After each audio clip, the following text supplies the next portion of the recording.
Okay, the streaming has started. So, good afternoon, everyone. Once again, this is the second day of our LaTeX workshop, in which we introduced yesterday how to prepare one basic document and what are the font sizes, what are the font variants, and how to align text. These were the things that we actually described yesterday. And we were using overleaf editor yesterday, and we will be using the same editor even today. And there are certain situations in which the overleaf editor is not the ideal choice for us. For example, when we try to include multiple files, when we try to include PDF files, figure, in that case, even though we can use overleaf, it will be much more better if we do it in our own system. But until then, we will be continuing to use overleaf thing, the overleaf editor. And I request you, if you have already started your system, you can please log into your overleaf editor so that you can continue with the work that we were doing yesterday. We will continue with the same type of procedure that I will be copying and pasting things to one Google document. You will be able to um, copy those things from the Google Sheet so that you can easily, instead of keeping on typing several things, of course, it's actually necessary to type certain things, but most of the commands, even when we are doing serious typing, we will be copying and pasting from some other place. Therefore, it is not a bad idea to copy paste and try things from someone else's what you call LaTeX source file. Okay, so let me start a Google Sheet also. I don't know the same Google Sheet. Yeah, I'll be using probably the same Google Sheet that I used yesterday. I'll be continuing to do that. So I will share the link.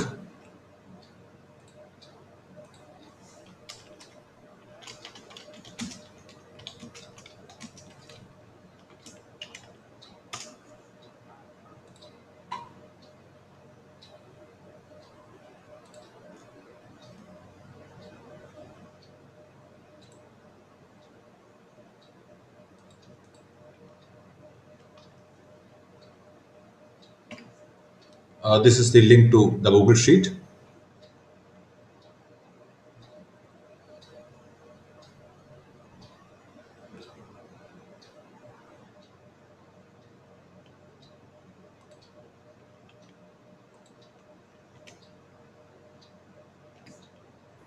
Okay, that's pasted to this YouTube streaming also.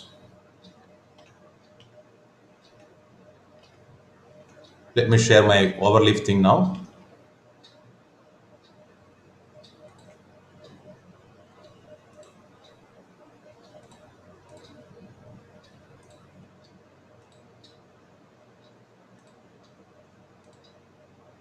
So are you able to see this overleaf account thing, overleaf account page?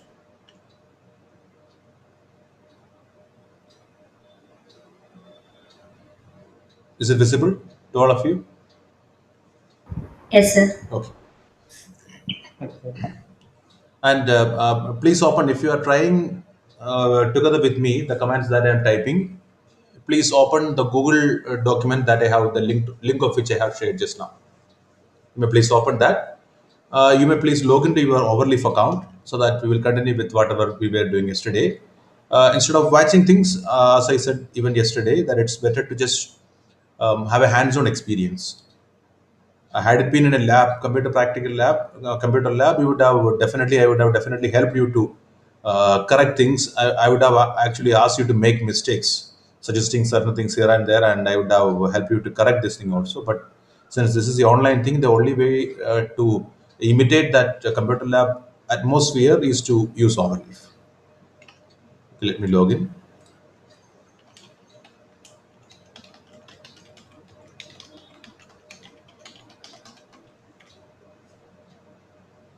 Oh, okay. I'm trying to register. No, I should log in.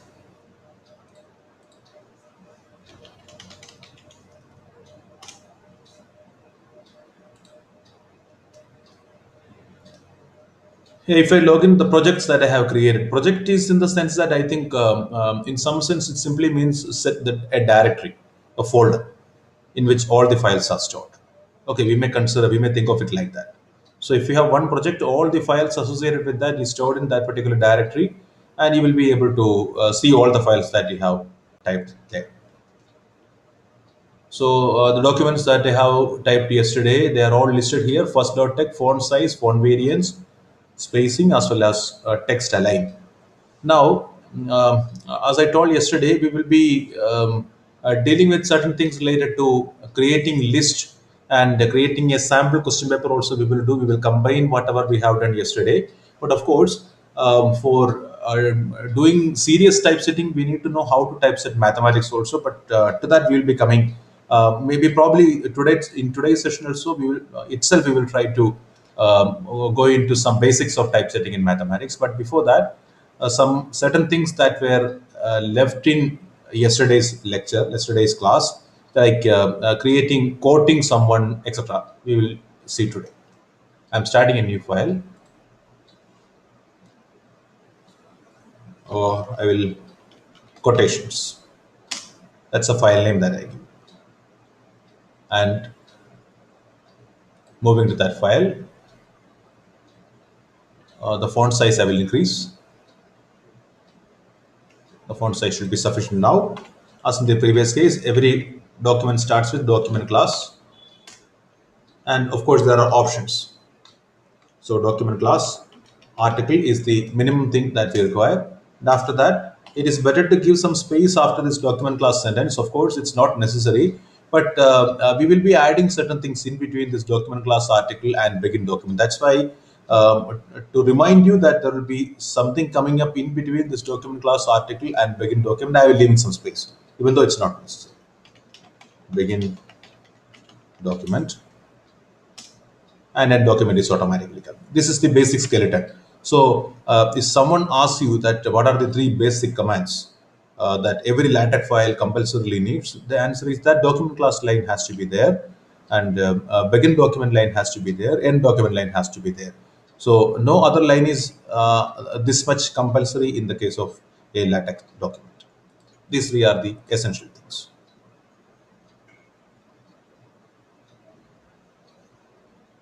Okay. So after this, now we are going to start.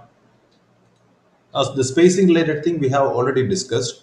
Now the thing is that suppose that we want to quote somebody. Suppose that what do you mean by quoting?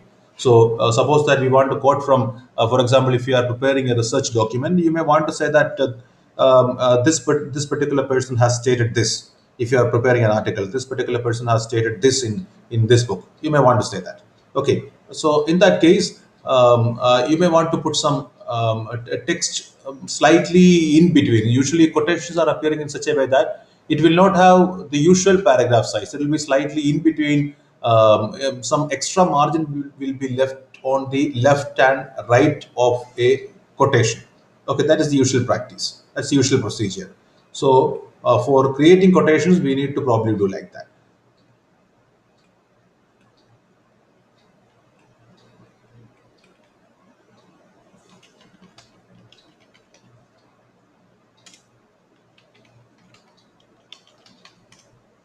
Okay, but even before that, let us try to see that if you put some simple quotes, what will happen?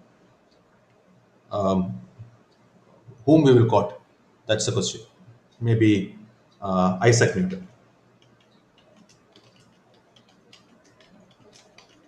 Isaac Newton said once that. Okay, I'm simply putting one quote here, and let us see the effect of that. Isaac Newton simply once said that I am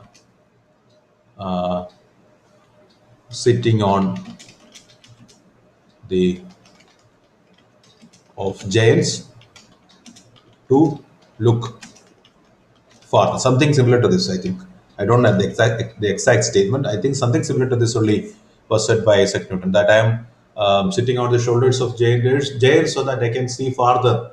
So this is about a scientific discoveries is what I think. So what he was saying is that he is making use of the previous research, the works of the previous legendary persons for obtaining something newer.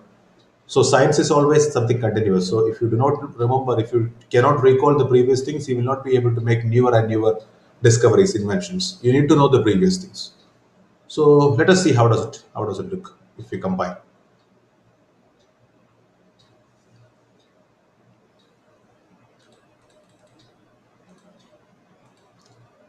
You may see something that how is this quotation appearing? How is this quotation appearing? See, the quotation is not exactly appearing as we actually want. On the right side, this is fine. This quotation is fine. But the left side, it is not like that.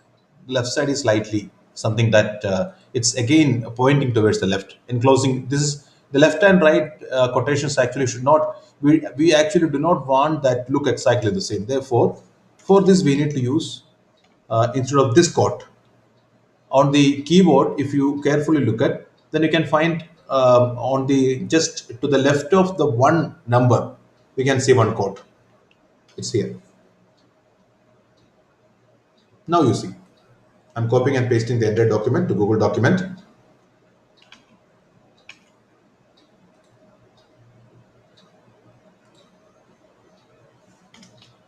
Done. Copy paste it to the Google document.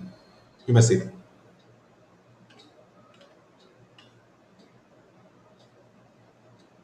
See, you should use this codes on the left side. Okay, if you want to code something, you should use this codes. And on the right side, the double quote is fine. Right side, in fact, you can even use uh, even this can be used. See the output. That not necessarily the double quote, single quote two times. That also can be used. But on the left side, you should use this. Otherwise, the result will not be what exactly we want.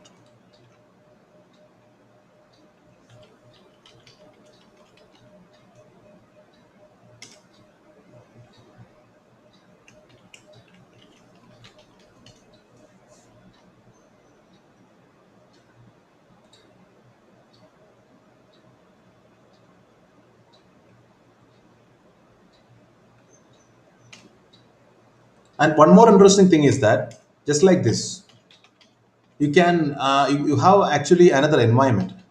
Begin quote. Let us see the effect of this. So what happens if you enclose things in begin quote? But maybe to see the effect of this, you need a lot of text around. I'm just copying and pasting it to see the effect of this.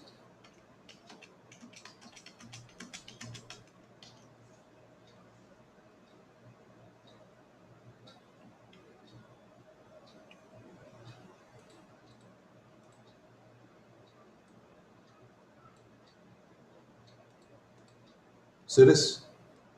Some space is left here and there, but there is no quotation mark. Okay, if you specifically want quotation mark, you need to put something like this here and here. And there is another version also.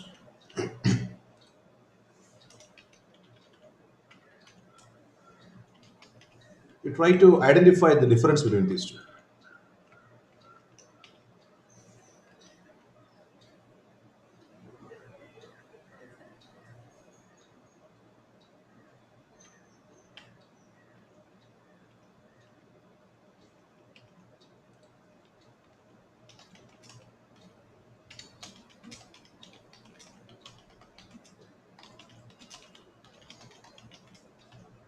Okay, let me copy paste. I will copy paste the entire thing once again, so that it will be easy for you to. Okay, copy pasted in the entire thing.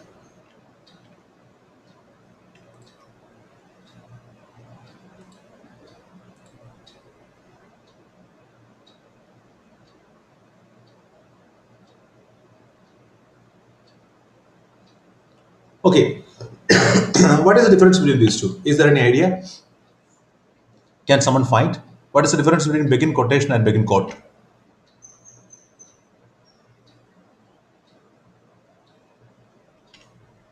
Okay, I will copy paste this once again.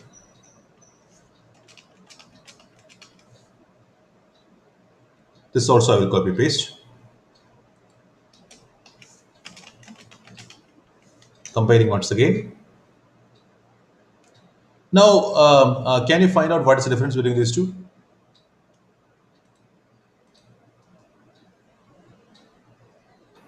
Space. Sorry, where did I paste that? No, sorry. Spacing is definitely there. No, no, no. This I didn't paste. Then only we'll be able to identify.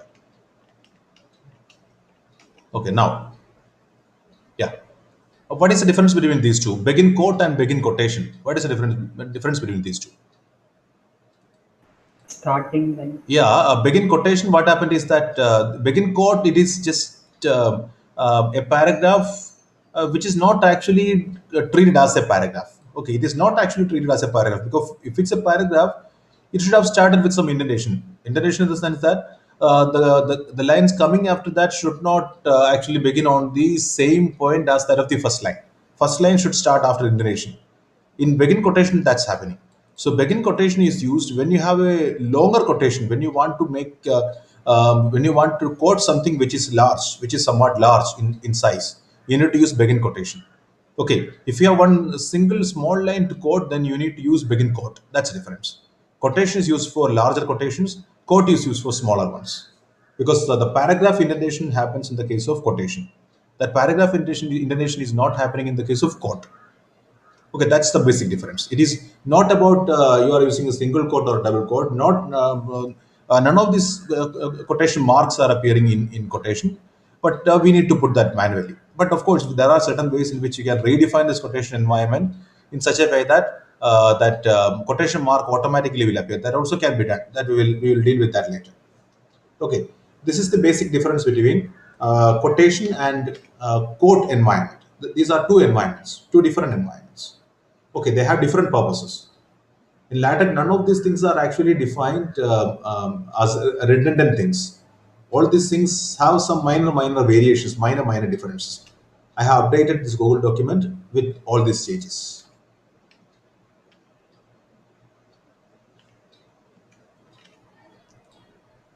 എന്തെങ്കിലും ചെയ്യുന്നത് Sorry.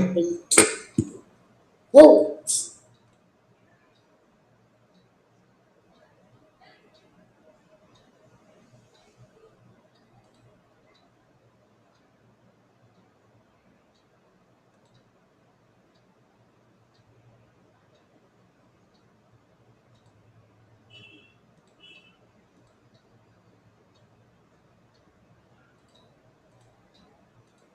Okay, that's it about quotation. Now we will move to some special characters. These are certain things that we did not mention yesterday, but we should have actually mentioned it in yesterday's talk itself. So, in especially in mathematics, there is actually a situation where we want to give some special characters. For example, some not exactly Greek names. I think some German names, kind of thing. For example, you remember the name of mathematician called Mobius strip, especially if you are an MSc student or even BSc student, you might have heard this heard the name Mobius transformation, Mobius strip, etc. So for creating such things, for creating Mobius strip, Mobius transformation, etc., these are some characters known as accented character. Okay, accented character. For creating accented character, there is actually a special way. And one more thing about dashes. So creating dashes, some special characters and dashes we will see, and after that we will go to creating itemized list and bulleted list. All these things we will do. Firstly, we will go to creating some special characters. So new file, special characters created,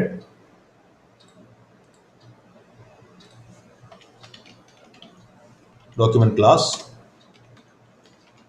article,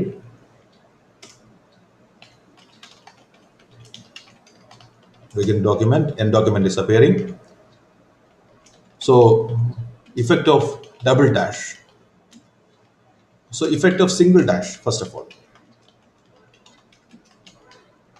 So single dash is usually created by just by putting one hyphen.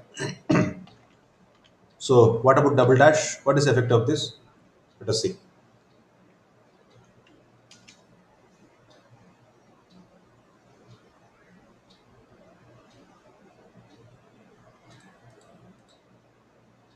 So what is the effect of this? You can say that the single dash is it's a thick thing, something thick. But after that, the double dash is a longer one and it is not that thick. And the square bracket, okay, I will add some option. So here there are several options possible. A4 paper, 12 pt or 10 pt or 11 pt. So here by A4 paper, what we mean is the output is actually optimized for printing on A4 paper. Of course, whenever we are taking a printout in the computer and the computer printer, the printer will usually ask that what type of paper you want, and it will try to either fit it or it will try to shrink it according to the paper size.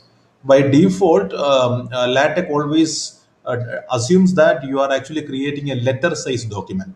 But our in our Indian situation, what happens is that the paper size is actually A4 paper most of the times, because we are getting the photocopier paper in the A4 size most of the times. So it is better to specify that A4 paper we want to actually use. Otherwise, the problem is that the margins may not fit properly. Even though the printer will try to freeze it, squeeze it, unnecessary spacing, losing of spacing can happen, and unnecessary adjusting of space also can happen if you are using a non A4 paper. And there are many other paper sizes possible, like A3 paper, A5 paper, etc. But legal paper, and the usual thing that we use is A4 paper and letter size. If you do not specify, it's automatically letter size paper. Okay, name of the document is special characters.tx. Now, as I told, mathematics students know the Mobius transformation. But Mobius, we know that on the top of O, we usually put two dots. That is obtained by using,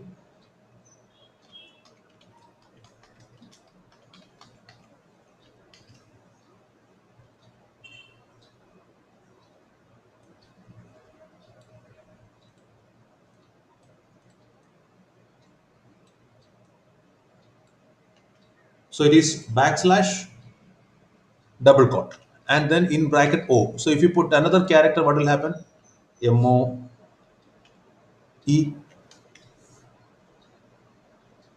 nothing will happen. It is applicable only to one character.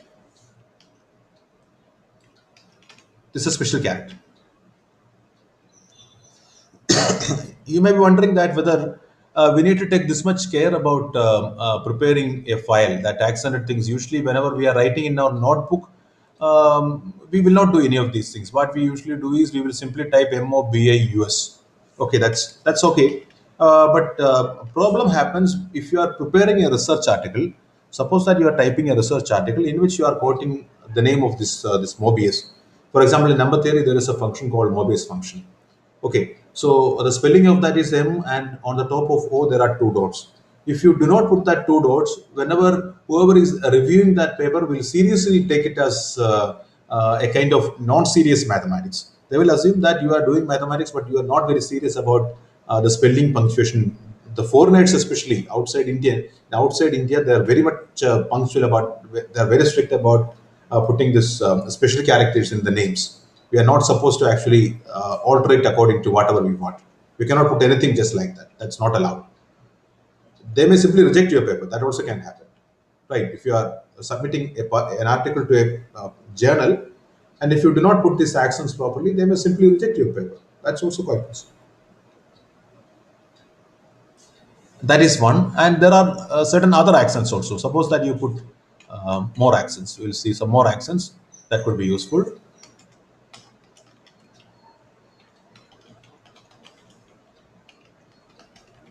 More accents. This is one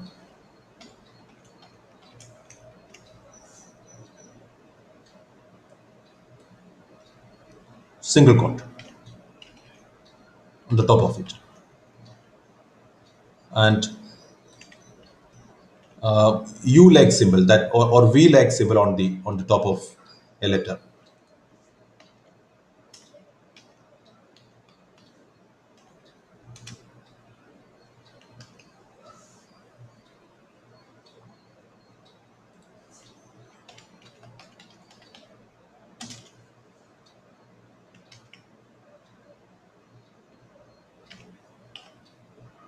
U like symbol.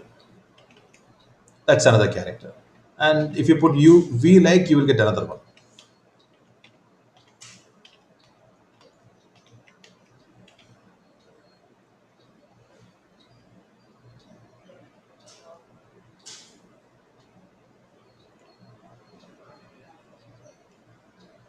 These are some special characters. And I forgot to actually tell you that remember that in the beginning I told you that to typeset, whenever we are putting a percentage sign and if you type something on same line, that will be completely ignored. But suppose that you want to typeset this percentage symbol itself, what will you do? Indirect rate today, announced by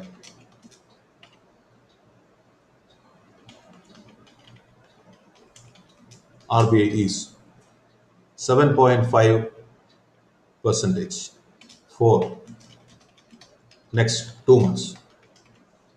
So what will be the effect of this? I'm updating the Google document. Updated.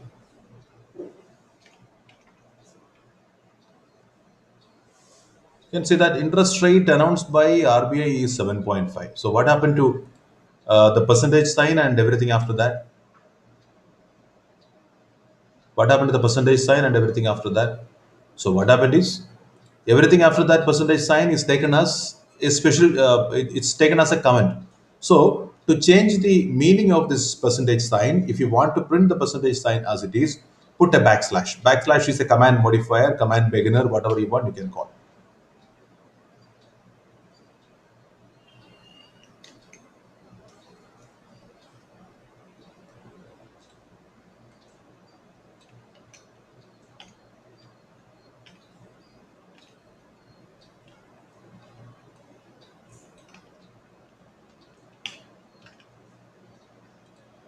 Now,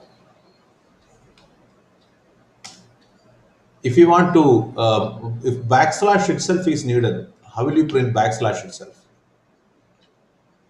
Because backslash is the command modifier. If you put one backslash, that won't be interpreted. See this, uh, typing backslash.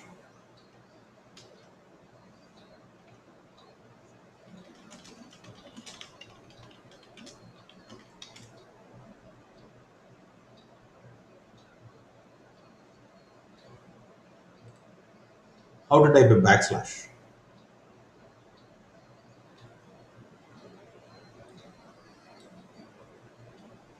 This won't work. This simple backslash won't work. So if you put double backslash, what will happen? That also has no effect. If you put triple, there is no effect. Backslash is somewhat a much more stronger special character.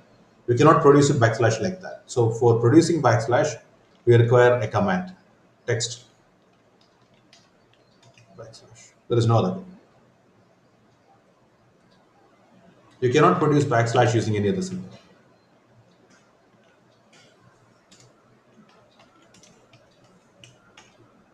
Backslash is that much powerful. It is the most important or most special character in LaTeX is backslash. There are certain keyboard characters you cannot produce it just like that. So another keyboard character probably is dollar symbol. Dollar symbol has some special meaning. So if you put a dollar symbol, there will be an error. See that there is an error. Missing dollar symbol is inserted. So what is meant by that? Dollar symbol is used for typesetting mathematics. So to typeset dollar symbol itself, you need to put a backslash.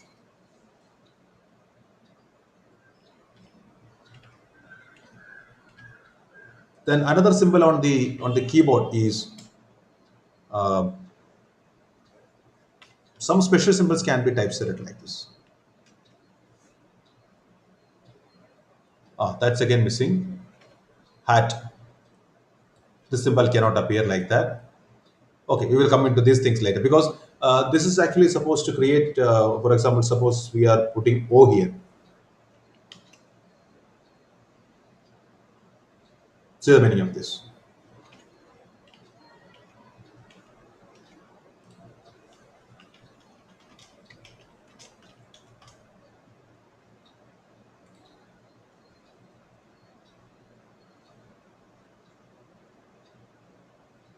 So to typeset this, either to just if you simply want, which is not actually necessary, if you simply want this hat or caret symbol, then you need to put an empty bracket, curly brace, open closing curly brace. Then only you will get that symbol.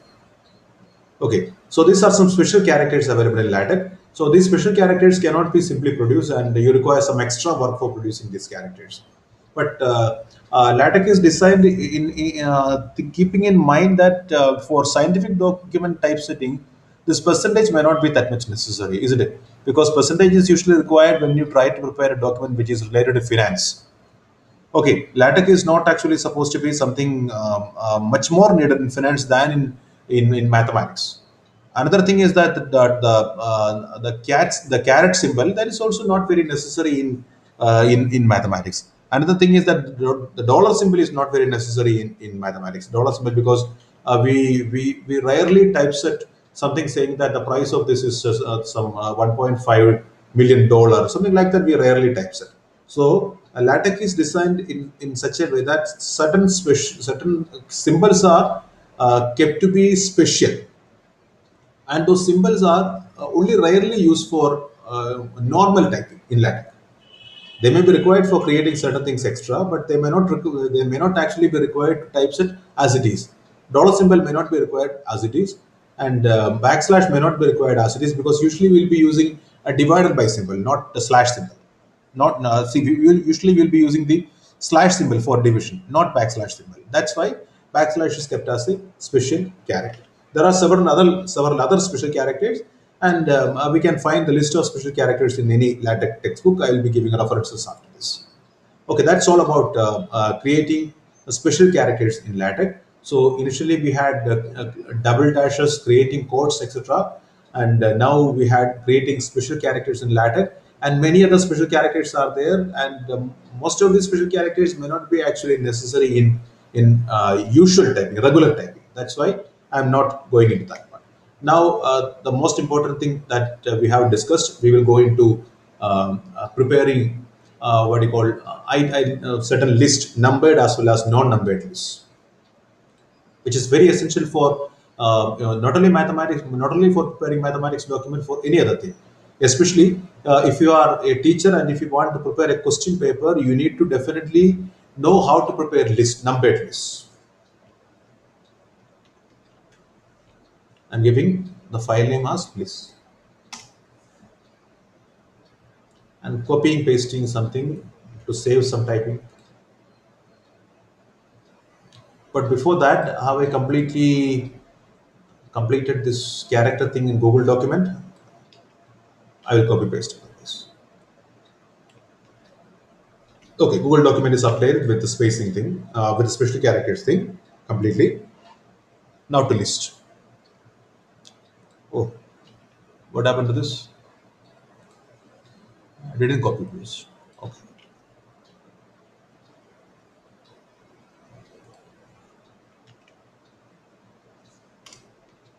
Begin document. Oh, it will type in document.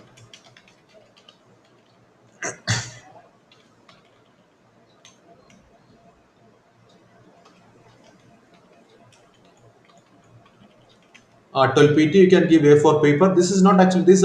See, whatever we are giving inside the square bracket along with document class is optional.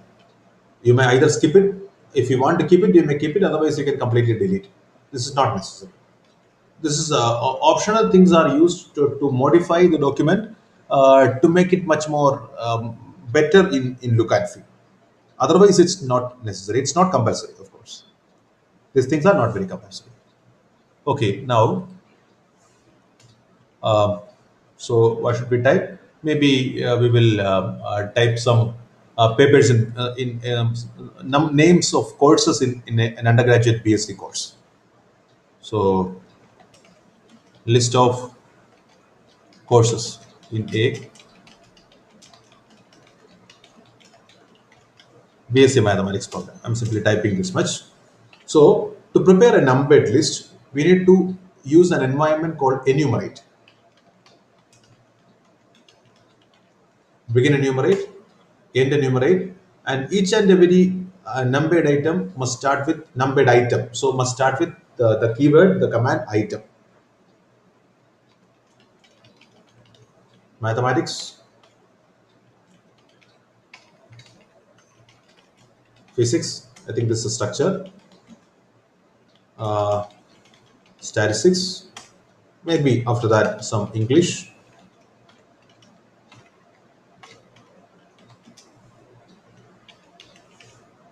So I'm updating the Google document. That update.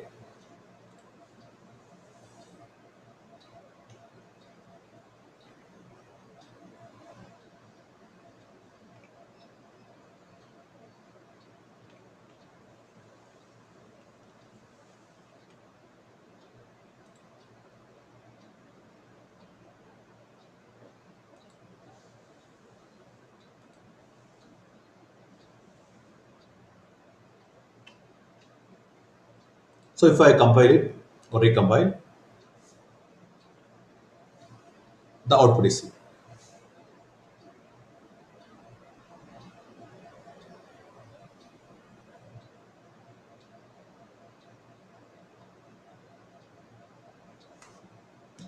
So one, two, three, four. Automatically the numbering is appearing. Now, suppose that instead of just 1, 2, 3, 4, suppose that inside mathematics you want to give the names of courses, names of papers inside mathematics, names of subjects, these are list of subjects instead of, yeah, I should type as subjects. So if you want under mathematics again, if you want to list real analysis, complex analysis like that, then you need to probably start another begin enumerate. Item end enumerate. Remember that corresponding to every begin enumerate, there must be an end enumerate. So I will list some courses: real analysis, abstract algebra, maybe computer programming. In physics, I don't know the names of papers. Maybe something like mechanics, electronics. So see what's happening.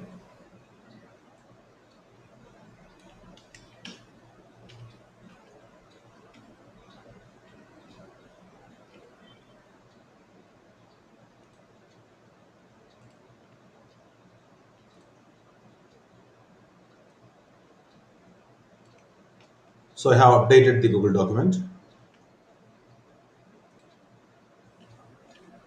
You can see that some extra spacing is given here automatically by overleaf. Most of the LaTeX editors will do that, but it is not very necessary. The spacing is not very important. Even if you do not give any space, even if you keep it just close to the margin, no problem will be there. But spacing is given for the sake of looking the source code. This is not a source code. Look for looking the source code better. Some spacing is kept.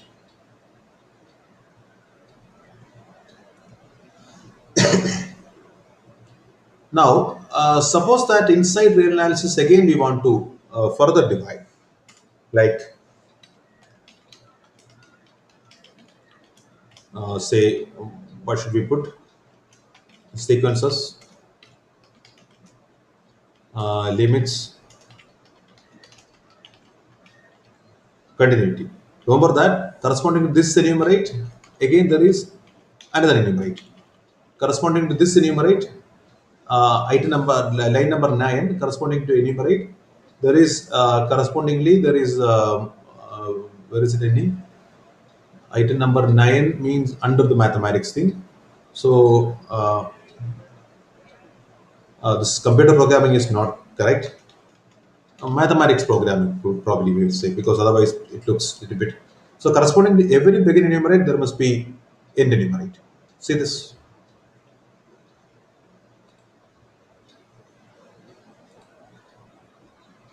See how neatly things are appearing here. Everything justified, everything aligned properly, everything in the same font. There is no need to change the font.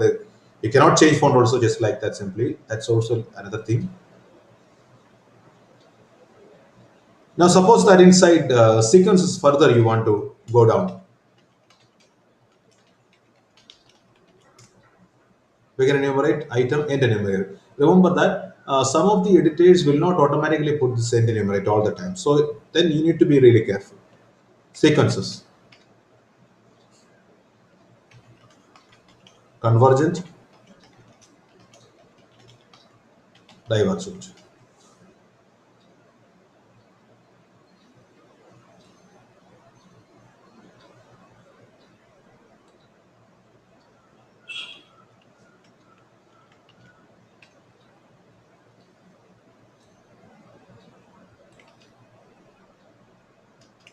Updated the Google Sheet. Now see this. So how many levels you have gone inside? One A, again Roman one, again capital A. Now suppose that you want to go further.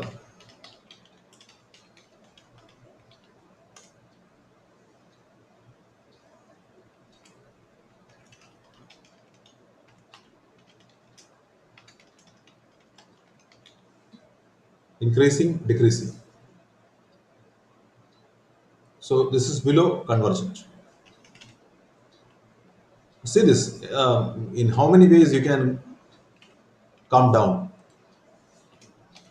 Updated the Google Sheet.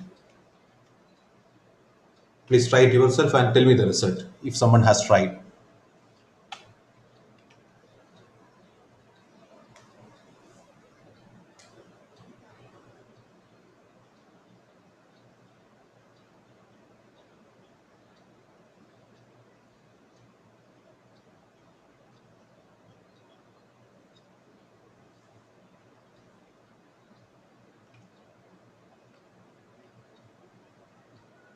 Has anyone tried this?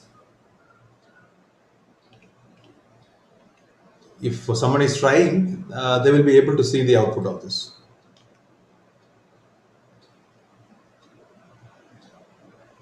Any result?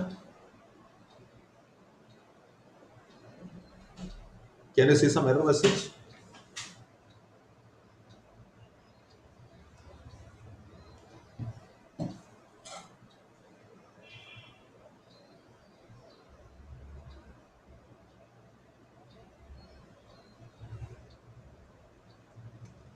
So the error message here is that it is too deeply nested.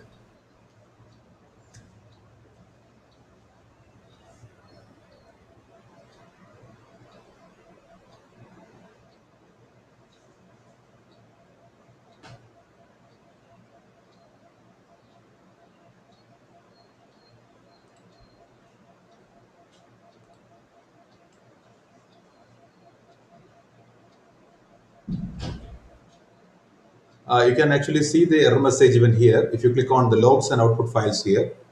So it simply says that you are in trouble here. Try typing return to proceed. You are in trouble. Yes, we are in deep trouble because we have already nested. Nested means that inside one enumerate, there is another begin enumerate, again another enumerate. So begin enumerate, inside that another one, level 2, level 3, level 4.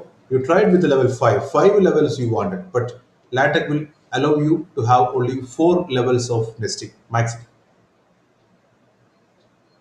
LaTeX will allow you to have only 4 levels maximum.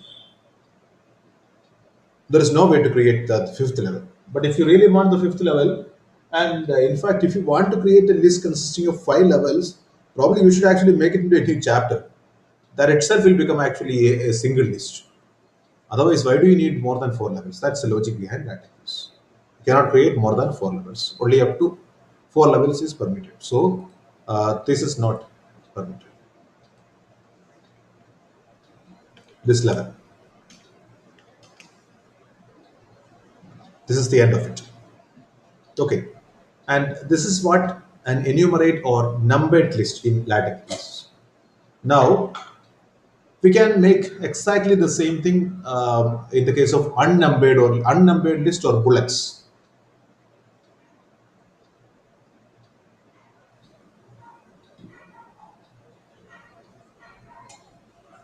This is all about numbered list.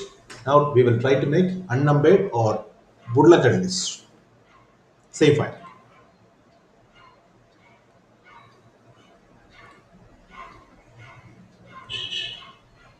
Maybe we will copy and paste this one by one. Okay. Otherwise, we'll type here itself. For creating unnumbered list, the environment is itemized. Itemized. Remember that this is American spelling, therefore you require ZE. Mathematics, physics, statistics. And the result is here. Okay, I will update the entire thing in Google document once again, starting with begin enumerate.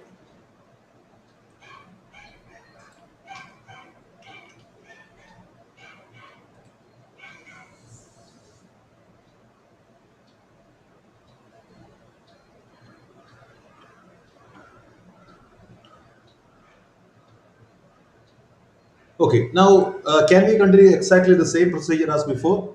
Like inside, not begin enumerate, this is begin itemized. So suppose that we want to again create nested items inside, just like real analysis and abstract algebra. Okay, let us type real analysis and abstract algebra as a sub item.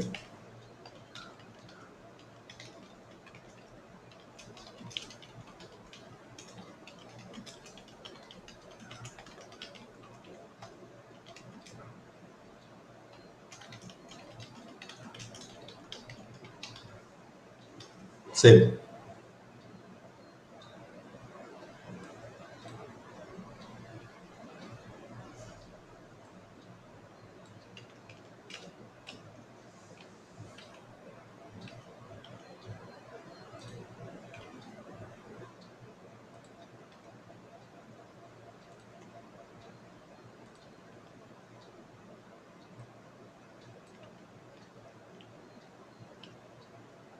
The keyword is itemize.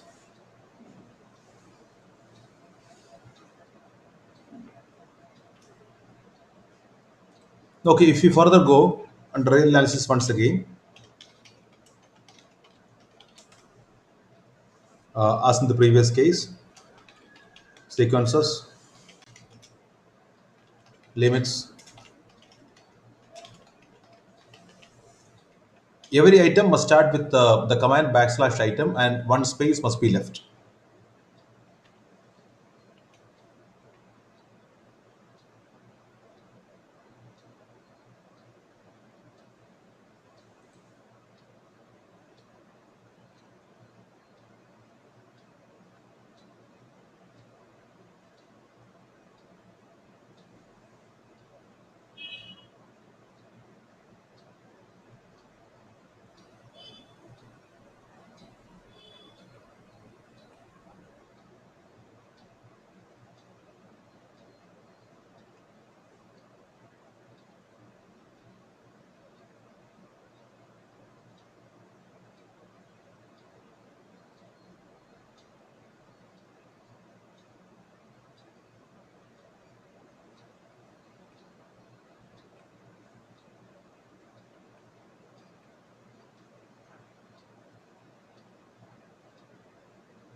Now we can further go down and try to go down further.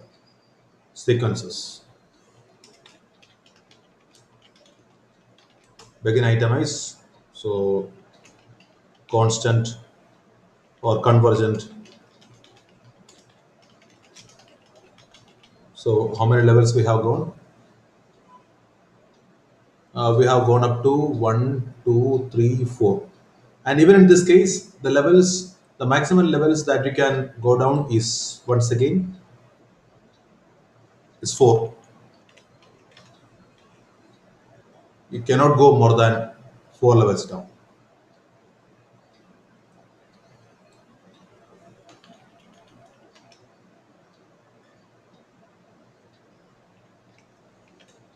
I'm updating the Google document also simultaneously.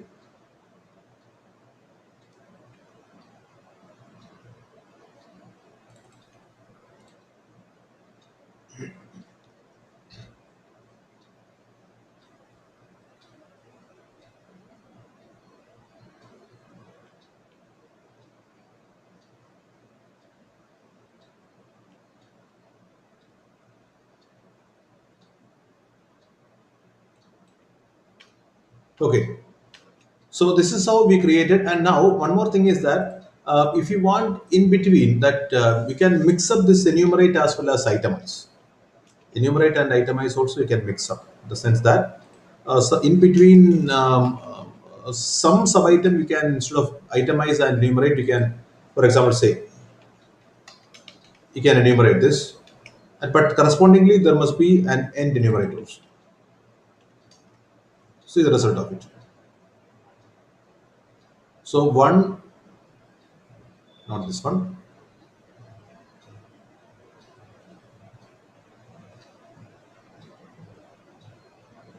Yeah, see here.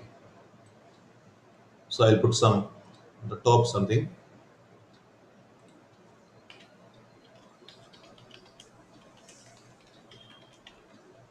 Itemize to identify easily that what we are typing.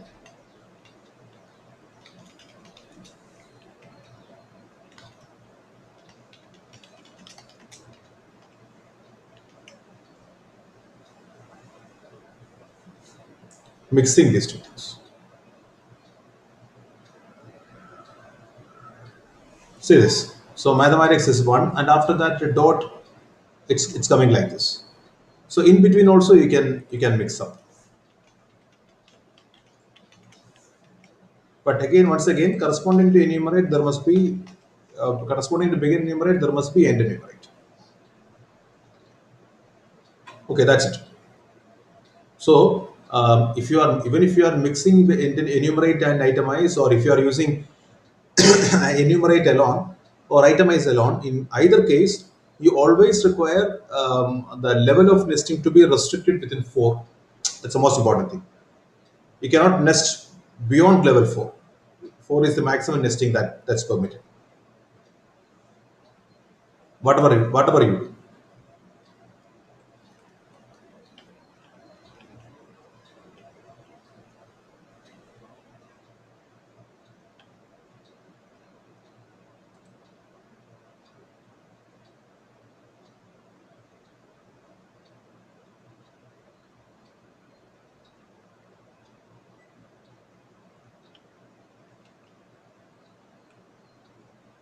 I'm updating the entire document once again in the Google Docs,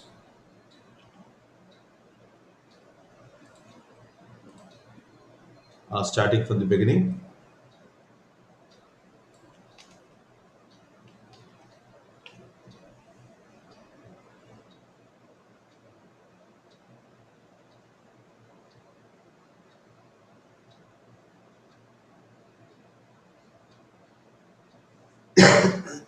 Now, there is a specific situation where you want to change instead of one to. For example, suppose that you are typesetting. Um, okay, I will start a new file instead of this list.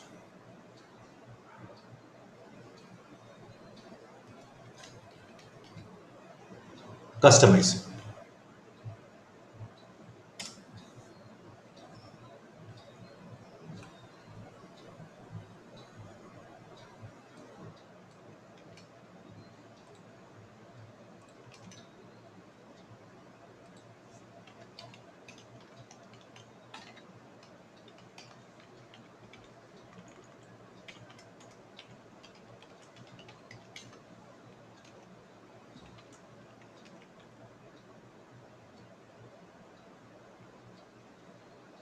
Okay,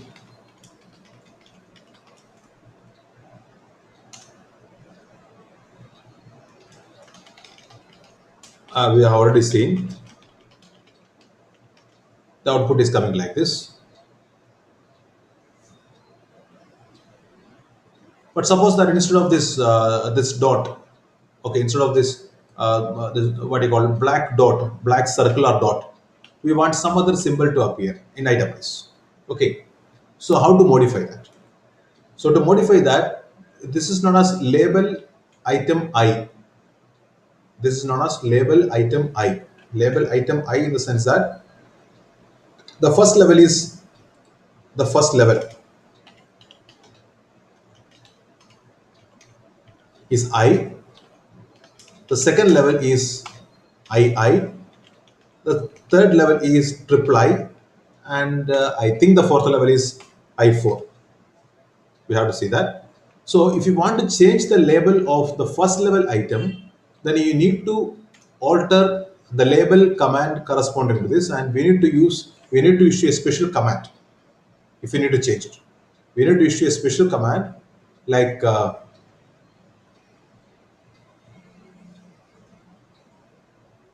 show you how to do that.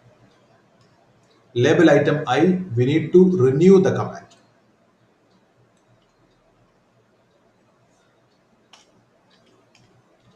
Renew command.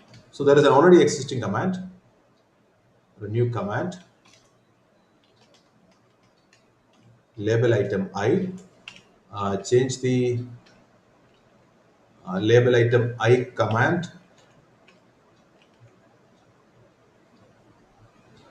to, instead of the usual dot, we are changing it to, suppose,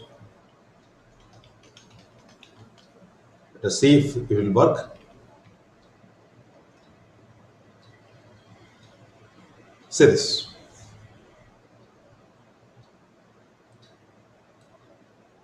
The command we issued there, okay, I will copy paste.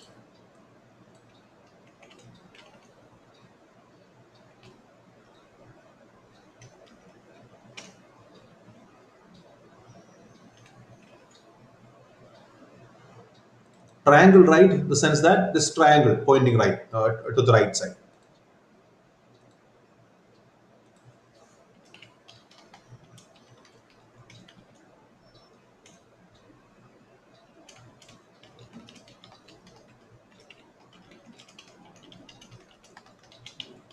Now, how do we change the second level item?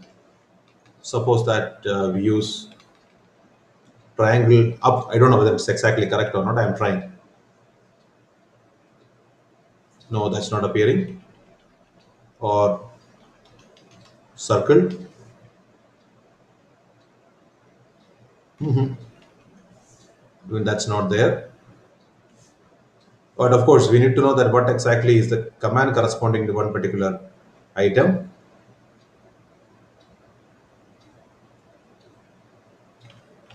Okay, what is the command for triangle up?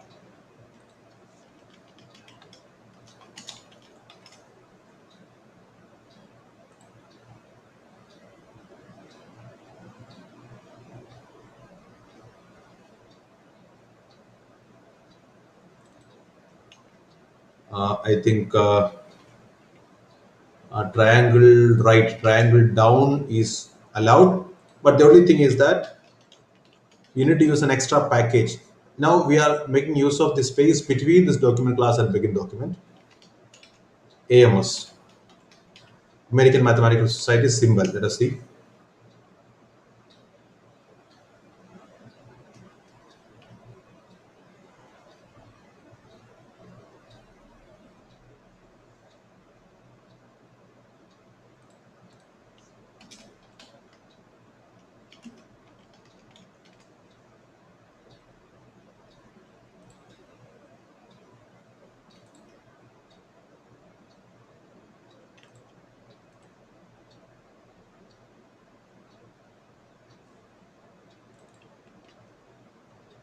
I think that's not the command we should use.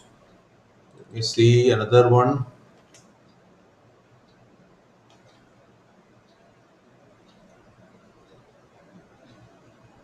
Right, and this is not working. AMS symbol. Oh, it's basically because of this, I think. This is wrong. See now? Okay, this is correct. Let me try with level 2.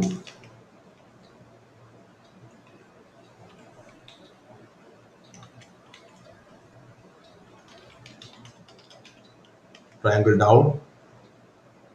Perfect. So the extra package we require here is AMS symbol.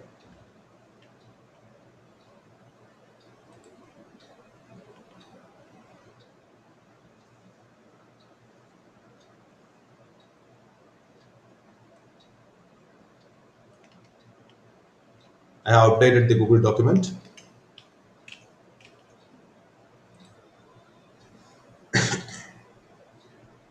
I think label item I and label item I4 also should work here. This is how we change the bullets. And of course, maybe some black square is there, and all these things you can check the LaTeX documentation or AMS symbol documentation. AMS stands for American Mathematical Society. So using that, you can easily find out that what exactly are the commands one should use for creating different symbols. And of course, there is another very good resource for drawing and finding out symbols. If I use simple plus here, what will happen? Let us see. Can we use a plus? I'm just trying because of curiosity. I don't know whether it will work. Ah, that's also working. Very good. So we can change it to anything except some special characters, of course.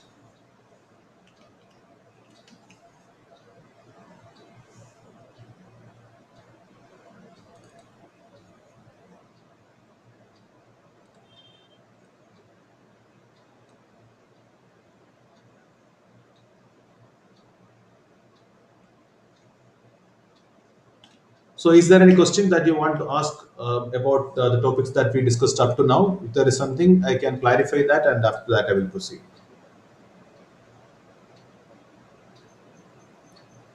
Hello, sir. Yeah. So there is a doubt about the how to put Roman numbers, Roman numbered list. How to create Roman numbered list? In enumerate, right?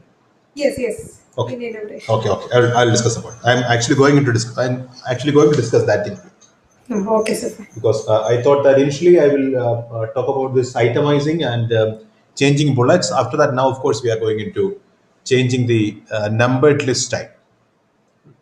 So whatever we want, we can actually make it. Okay.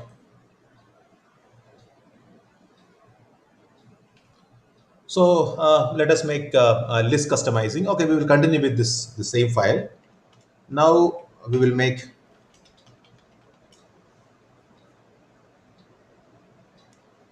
changing numbering style.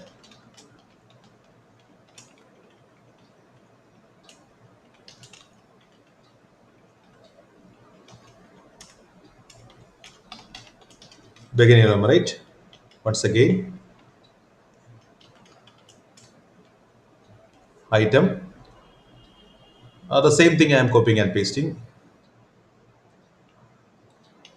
Mathematics here.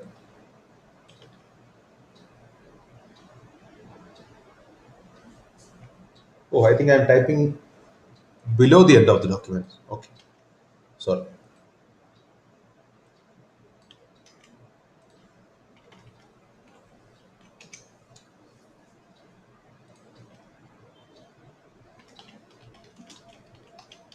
Item physics. Okay, item statistics. Now, by default, what will happen is that only the 1, 2, 3 numbering will be appearing. Okay. To change this style, we need to actually use an extra package here. So that package is enumerate package. Use package enumerate. Updating the Google document now.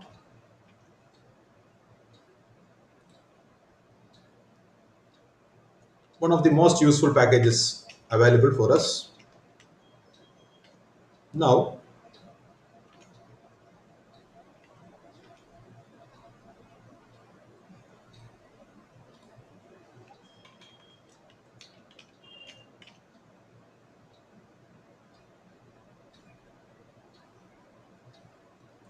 remember that this use packages must be appearing in between this begin document and end doc. Sorry, the use package commands.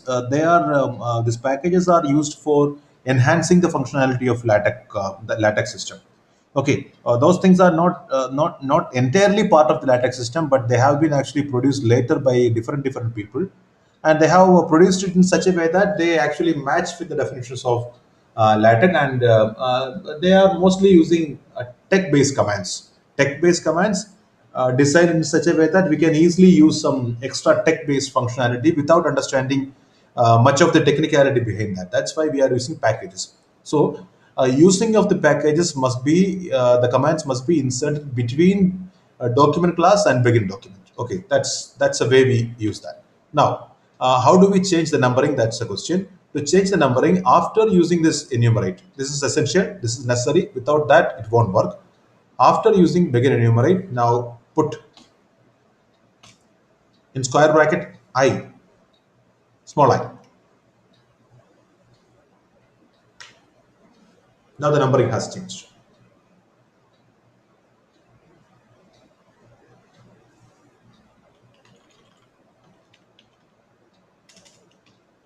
You put square bracket, capital I. Now the numbering has changed to capital. Square bracket after begin enumerate. So what type of numbering, what type of style you want for enumeration? Capital A.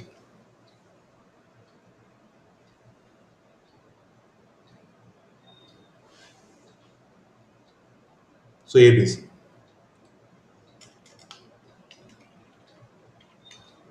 Small a.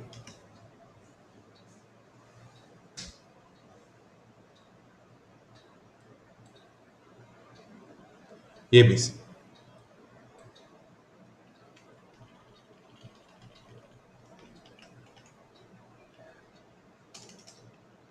I have updated the Google document with this.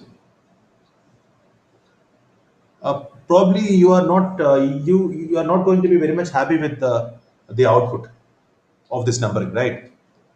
Because these outputs are not very doesn't actually look really nice. But why? What's the reason? Why it doesn't look nice?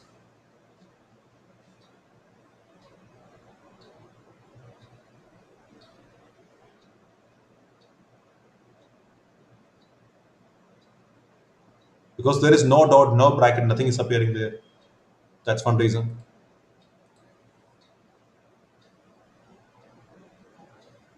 So if you want dot after that, suppose that you want dot after this I, you simply put a dot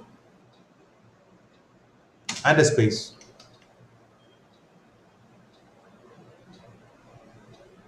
If you want bracket after this, you put a bracket. If you don't want space, don't put space. If you want double bracket, you put double bracket.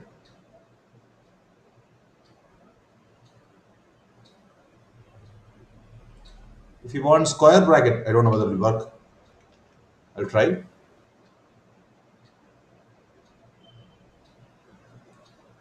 No, it's not working. Square bracket is not going to work. Maybe if you want square bracket,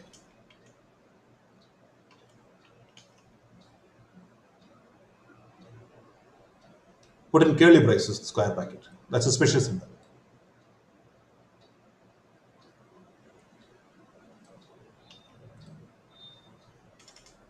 Now suppose that you want subject 1, subject 2, subject 3. What will you do? Subject 1, subject 2, subject 3. What will you do? So whatever you want to appear exactly like that, put it exactly like that. Subject space 1 in curly brace. Say this. But if you do not put this curly brace, what will happen?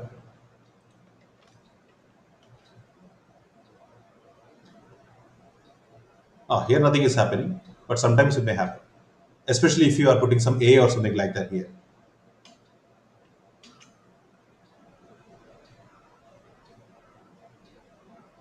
See, this A will be interpreted again again it will be taken as a counter. So whatever you want to appear exactly like that, you put it inside curly brace.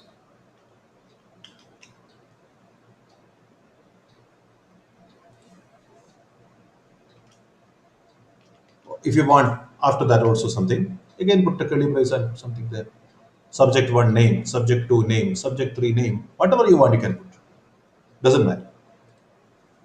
Or if you want underline, I don't know whether it will work. I'm trying. It should work. Yes. So whatever formatting you need, you put inside this square brackets, and whatever numbering you want, you put it here. Whatever extra things you want, you enclose it in a curly brace. That's it. I hope that I have answered to that query.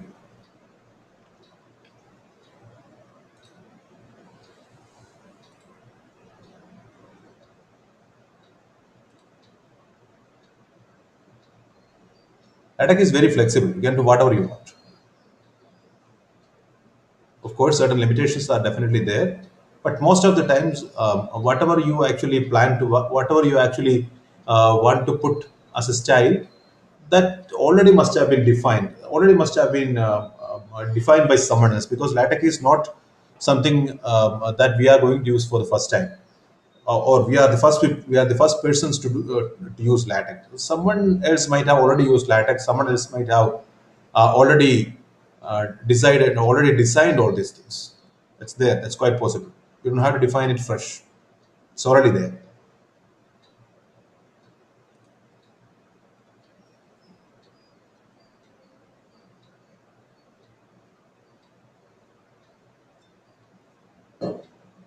Okay, let us try to design a question paper now. Okay, let us try to design a question paper now.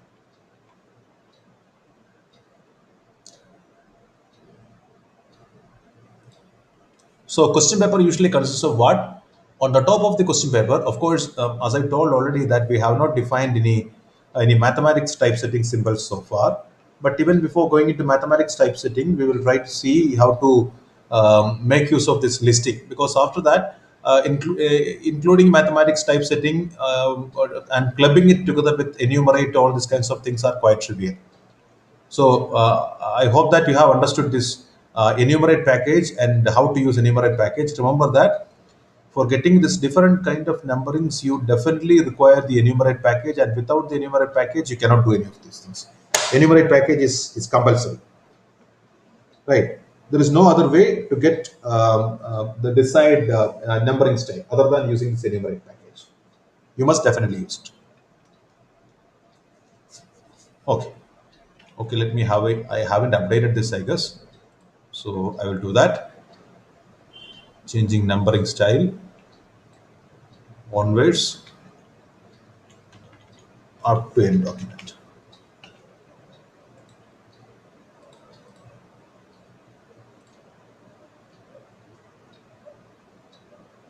Changing numbering style. Okay, I have updated the Google document. Please check.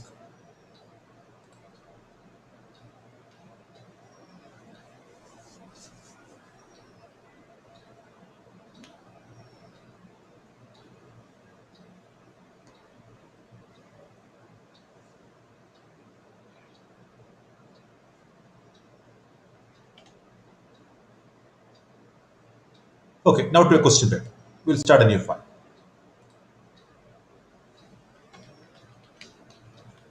I will put a simple question paper because since mathematics is not involved, typesetting a question paper is quite trivial in LaTeX. So it's a simple, very simple question paper.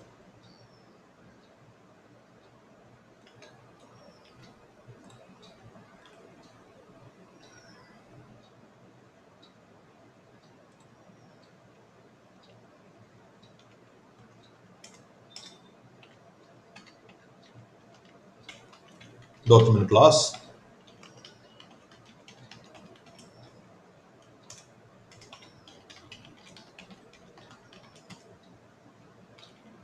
We don't know whether the use package enumerate is required there or not. If required, we can put it, of course. But okay, let us see if it's actually required. So to prepare a question paper, usually we require the name of the institution which is conducting the the examination is necessary. After that, what type of examination that we need to tell.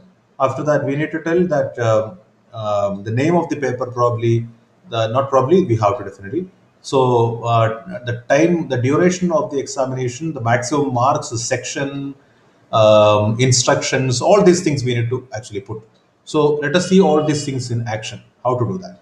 So a question paper with different sections, and in between the sections there will be questions will be there, enumeration will be there, sub questions will be there. All these things, all these kind of actions will take place. So let us start.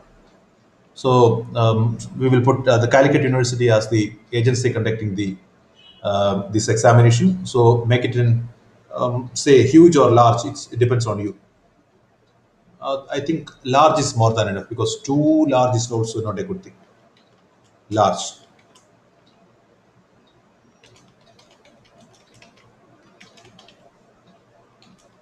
but maybe we should put everything in center in the beginning,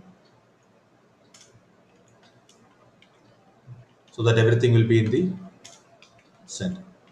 So after making this Calicut University large, maybe we should make it into uppercase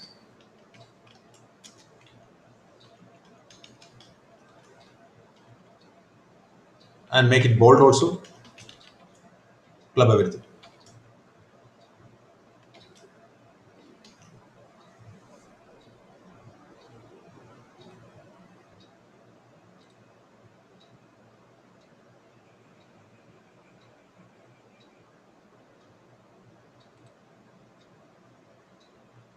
Text BFO.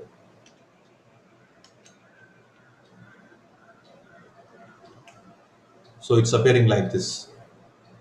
The sender, Calicut University. And on the next line, we will put the name of the examination, text BF, maybe large.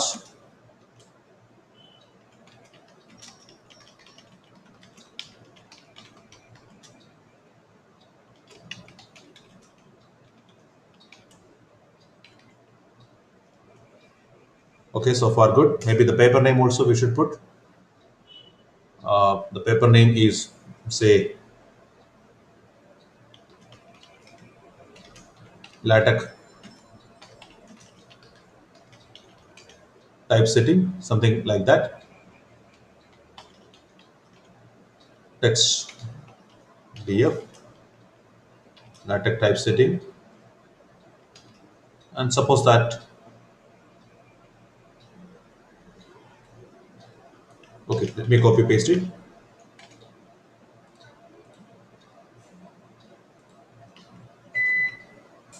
The entire thing copy pasted to Google document. Please see that. Now this actually doesn't look really nice. We will see how to make it a little bit more beautiful. It looks okay, but the size of the font, all these things needs to be slightly modified to make it a little bit more attractive.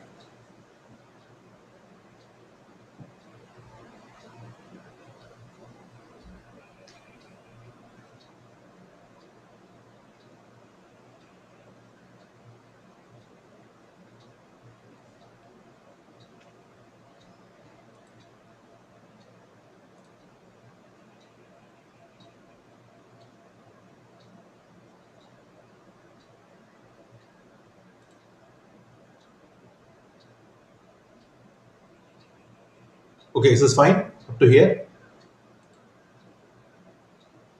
Right.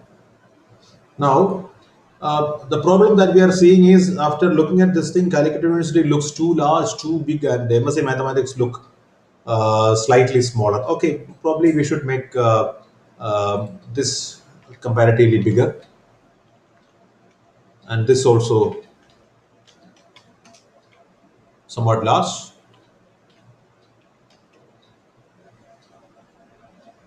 Okay, now font wise, it looks somewhat okay.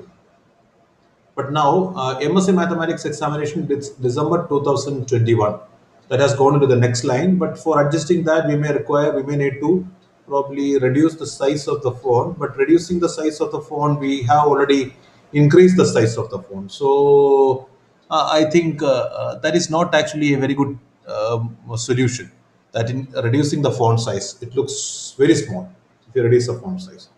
Okay, we will try to reduce that, and at same time, let us have some uh, some blank space in between these two lines. We will put some blank space, so 0 point or some 2 point. Let's see the effect of that. Okay, some extra space has come. 5 point looks slightly better, but still maybe we need to make it uh, large. How is it this now? I think this is more than enough. And the spacing, we will put some extra spacing even here, largely. So in square bracket, we may specify 5 point, 10 point, 1 point, etc. like that, or 1 centimeter, 0.5 centimeter. That's also quite correct, quite okay. Now it looks slightly better. Okay, the centering is ending now. Now, what is the next thing that we should put? We should probably put on the top that the duration of the examination time, 3 hours. Let us make it into bold. Okay, that's not necessary. Now, towards the rightmost margin, we require maximum marks. So H fill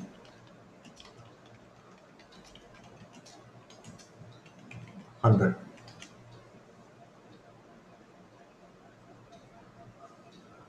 Maybe we can put it inside center itself.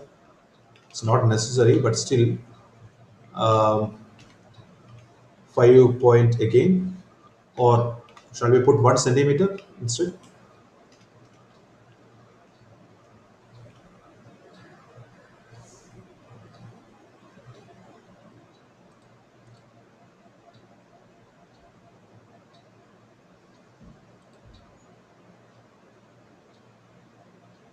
Looks like very much a question paper, right?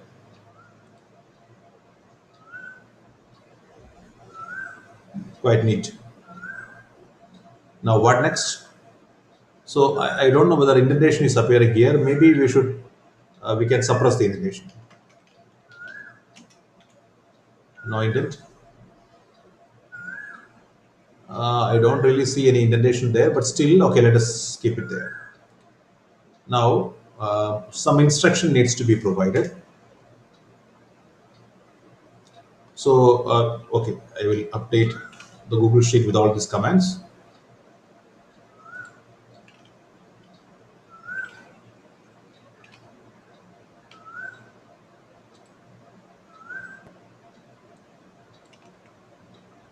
I have updated the Google Sheet with all these.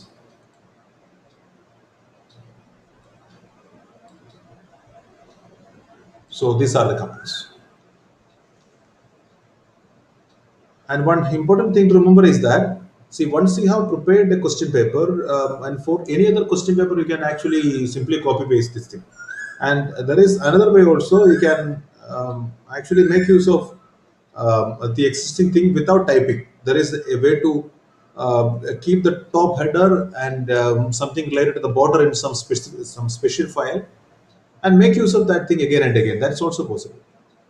The font size also, this is 10 point, we will change it to 12 pt, because for question paper, for research articles, and for what do you call project reports, all these things, usually they require the spacing to be at 12 pt, not 10 pt.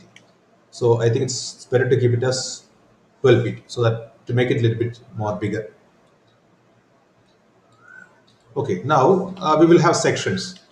So section name again going to be in the center. So again, either we can continue with the previous begin center and center. It's better to start a new begin center and center, so that we will clearly know that what exactly typing, and we are going to make something special for the section names.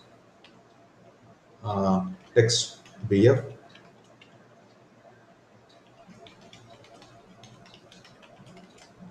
section A, and now some instructions. again 5 pt spacing,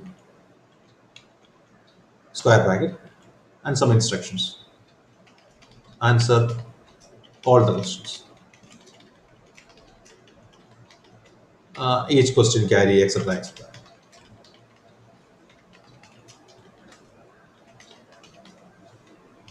Something like that.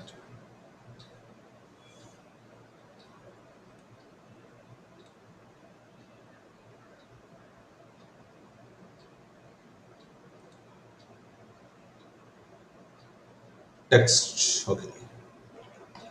Yeah.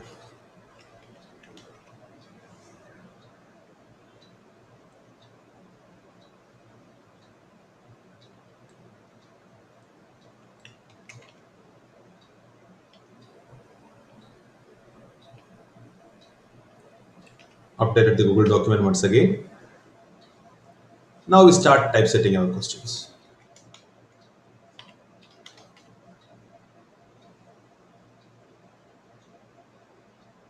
Begin enumerate.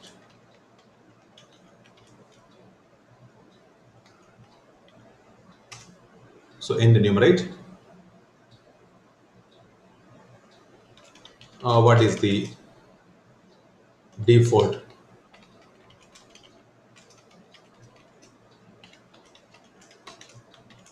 in Latin? Something, some simple things. One more question.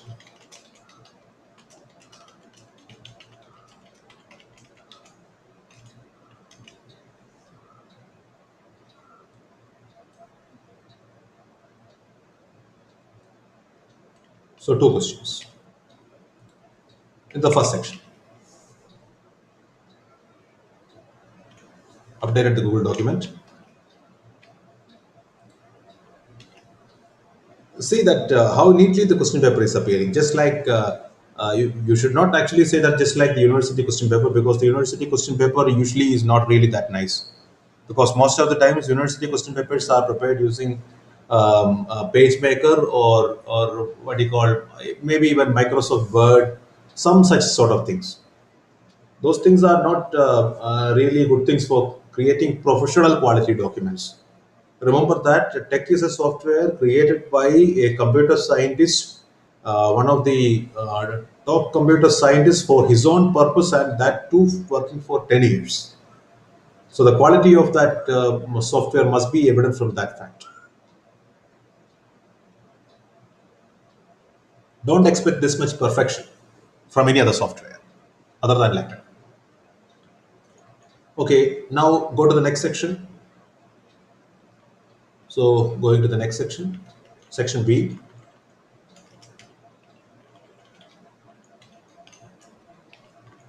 Answer any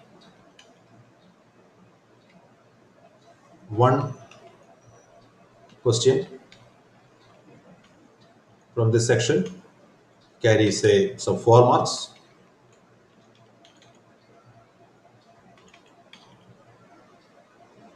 That's the section name. Begin enumerate.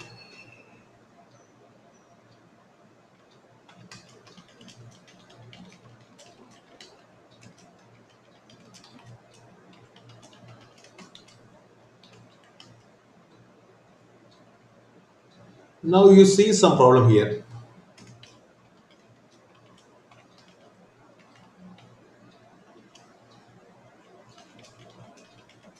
What are the one more question I will add?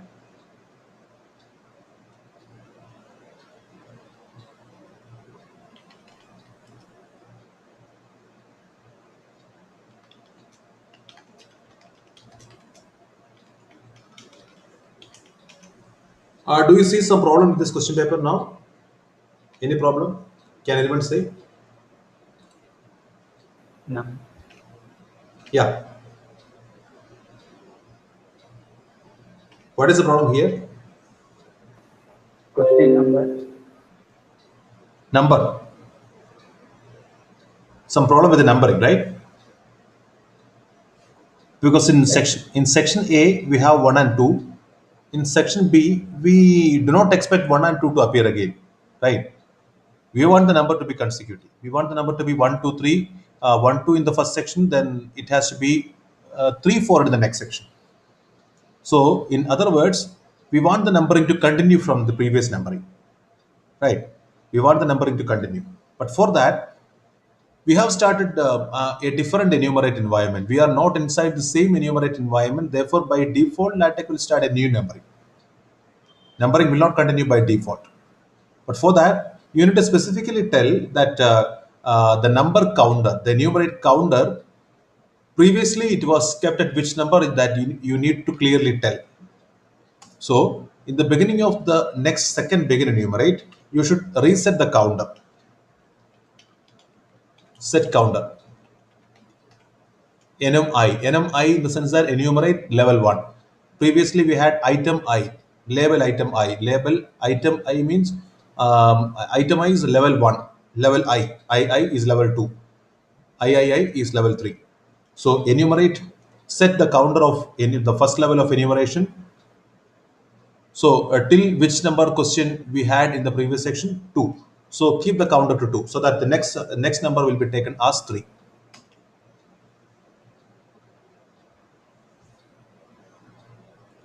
So if it is NMII, numbering of the second level will change. That is not what we want. There is no second level here, of course. This is what we want. The first level numbering, the counter. So the counter is actually taking care of up to what number the enumeration has taken place. So we are instructing, we are telling LaTeX that up to 2 the numbering has the already number has been given. So the next number will be given as 3.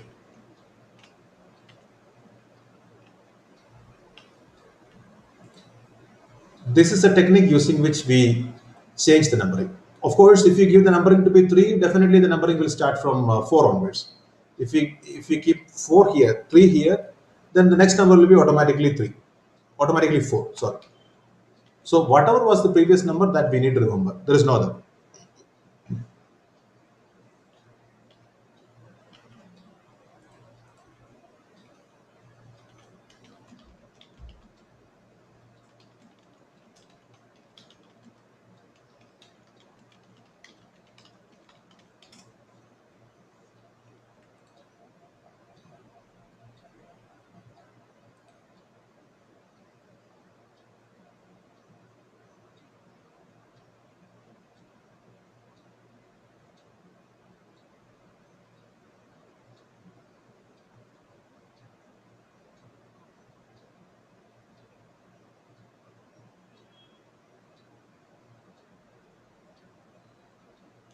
Okay, this is one way.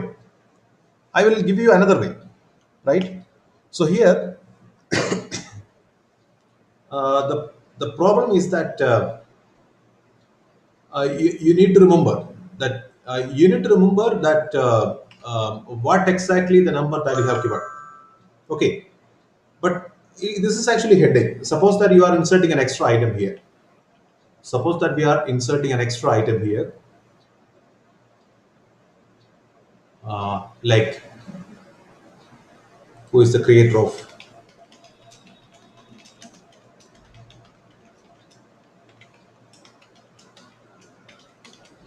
Now the problem is that the counter we need to reset each and every time, right? Because the counter is again going back to this 3 4.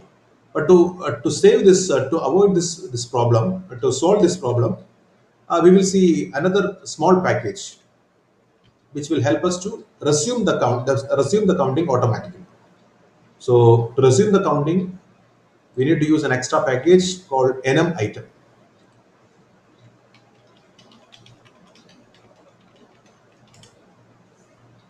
This will help you to resume counting automatically. And instead of setting the counter is one manual way. Instead of setting the counter,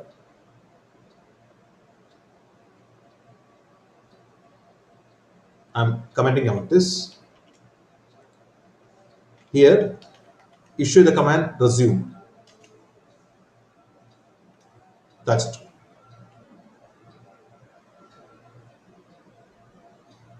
See this? The beginning, use package enum item. After that, resume.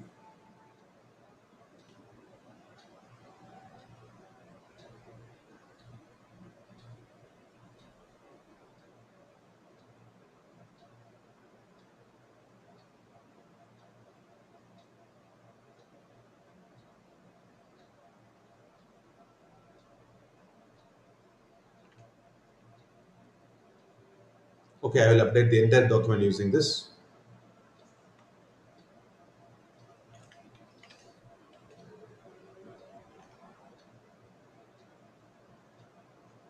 Let me update the Google document completely from the beginning onwards. Update.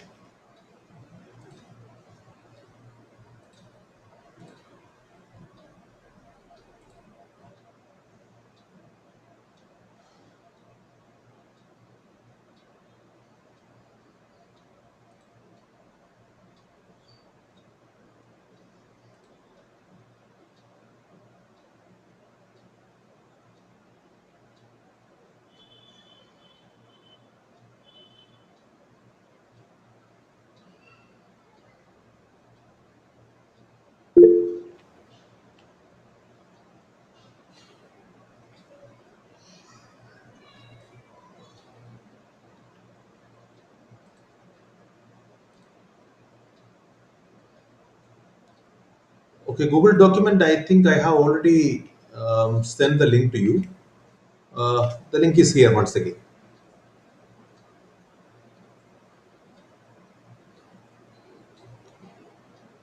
This is accessible to everyone. You can copy paste the contents from here. I am updating after just after typing. I am updating these things.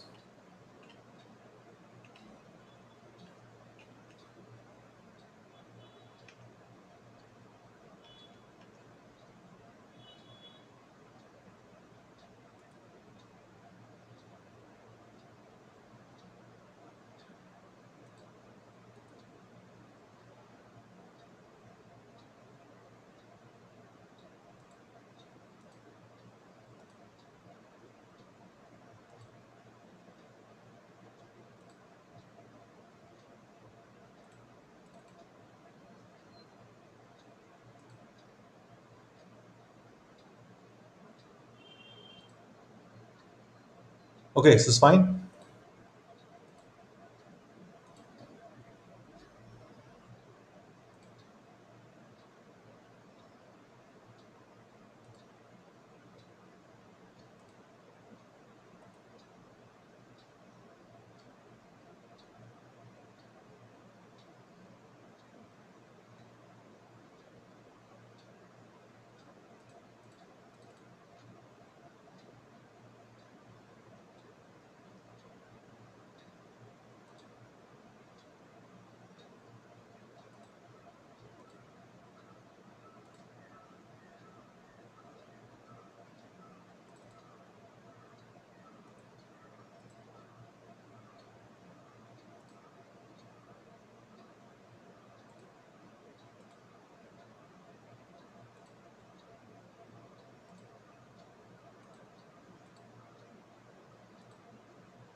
I think I have covered almost everything required for this enumerate and listing thing.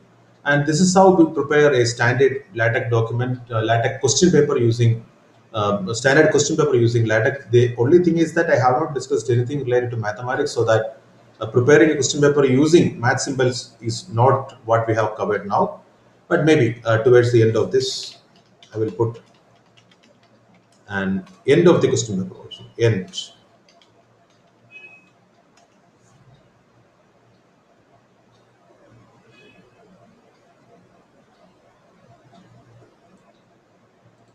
Or if you really want a please a 10 over PTO, that also can be actually done. Begin flush right,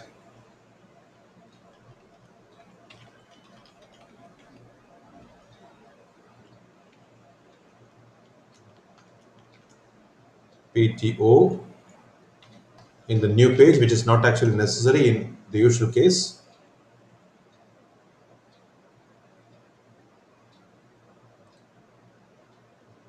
Flush, sorry,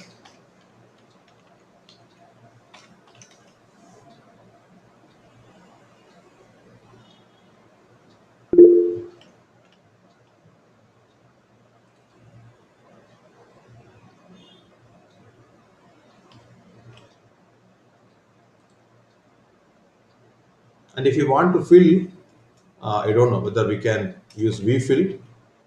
We must be probably able to. Yeah. If you want to bring that thing to the bottom of the paper, just like hfill, we can use vfill. So we want to, if you want to fill some space, and on the bottom corner, if you want to write PTO, then we can use flush write. The command is flush write.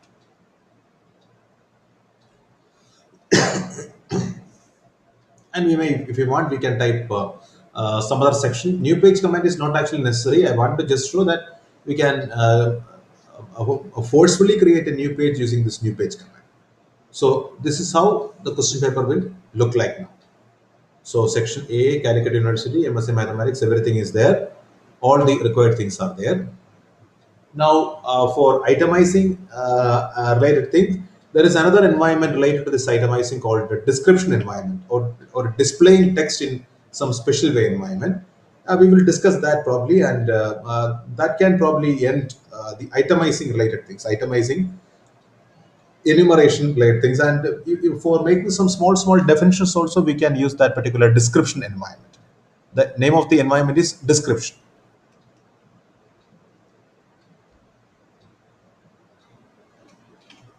Okay, starting a new file. Okay, let me update this entire file once again, so that if something is less, if something I have not copy pasted, uh, this copying and pasting will complete that part.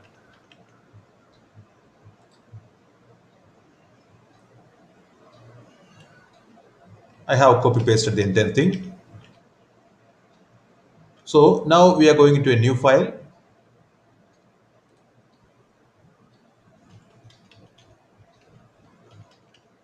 description.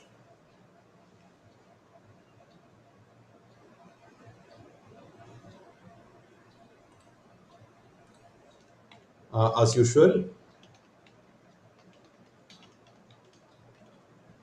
document class. It's better to keep it at 12 pt.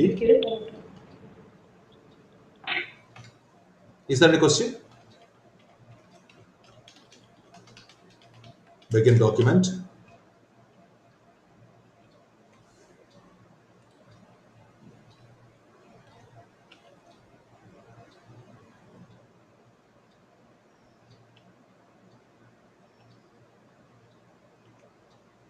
End document.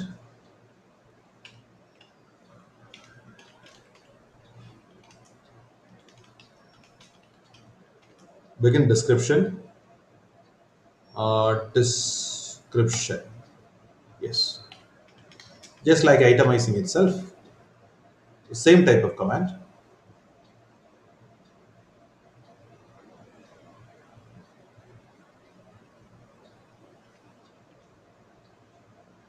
But the description we are going to give here.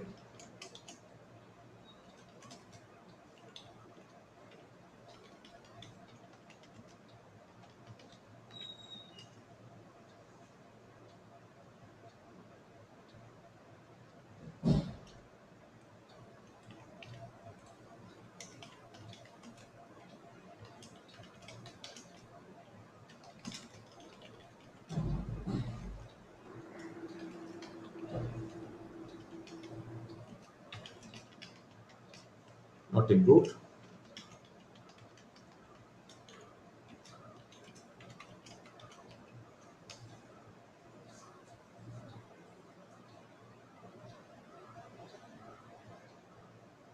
You must say that there is no numbering appearing here.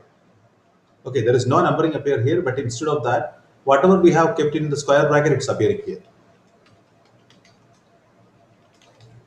If you do not give any square bracket, then what will happen?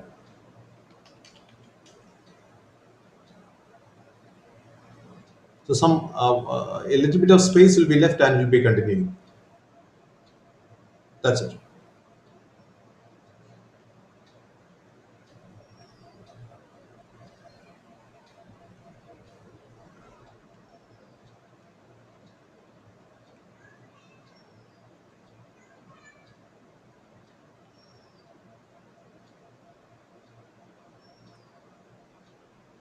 But instead of that, if you want to change the style in which these items are appearing, here it is appearing as bold text.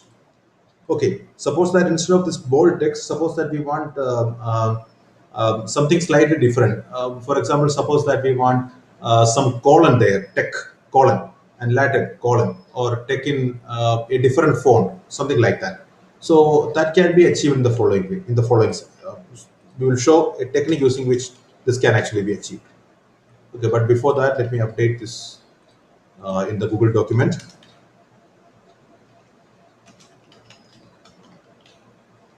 Description.tex.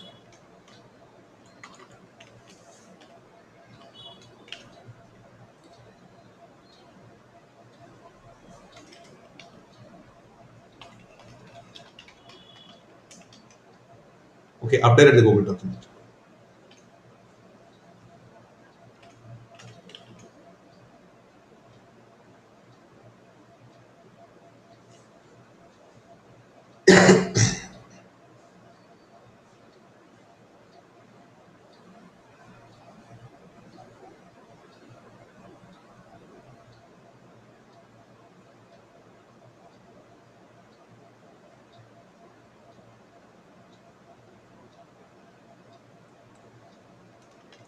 Now, suppose that you want to change the description label to something else. So, for that, you need to renew the description label.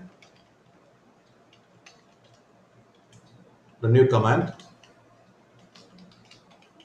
description label. So, description label is the first argument. Description label is the first argument here. See that after item in square bracket something is appearing. This is number one. So that's why we are giving one. There is only one argument, just like function argument. This is just like function argument. Description label one. How to modify this?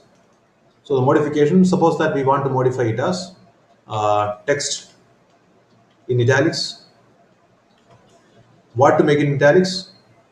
So whatever was there at the place of item number one. So give hash one. Close it. That's it.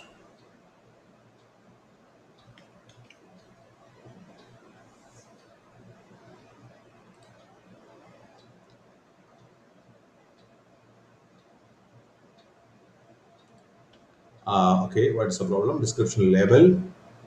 Okay, backslash is missing. Now what? Yeah, see this. See the difference. See exactly what I have done. I have changed this description label command. There is already a description label command inside this begin description environment. So this description label command is modified. Which is the description label command? Description label is appearing here, this square bracket. So that item number one in the square bracket, that is modified into text in italics or text in boldface is also possible here. Text in italics as well as text BF, both are possible if you want.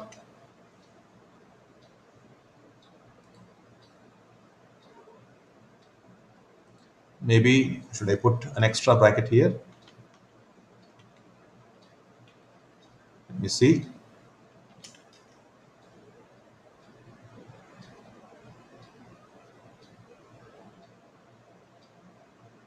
Okay, I think this is not permitted. Two commands are not probably permitted. Text IT and text BF won't go together probably. Okay, let me try text BF and large. Is it possible? And large. Yeah, that's working. I think these two commands are not compatible. That text BF and text IT, these two things are not probably compatible. I don't know. We may have to check that. So now the label has been made into large as well as bold. Maybe if we put some colon also, I don't know whether it will work. Putting there, yeah, colon is also here if you want.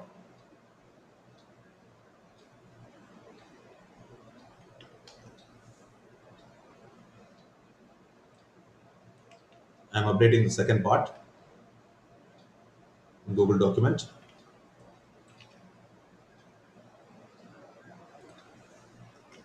That update.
Okay, that is all about.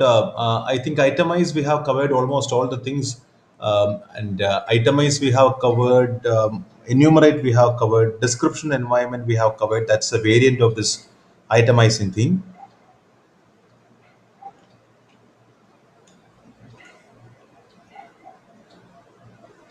If there is any question, I think I will be going to something else after this. Probably tomorrow's session. I think we have promised to start something related to table. But before that, I think I will try to introduce something related to mathematics because mathematics typesetting is the mostly important thing as far as mathematics students as well as teachers or researchers are concerned. And um, only after introducing certain mathematics symbols and mathematics notations, we will be able to go further. So table also we can include some mathematical symbols, but even for that, we need to use some mathematics related things. So we will be going into mathematics related things. But before that, if something is needed to be explained from this part, you please ask.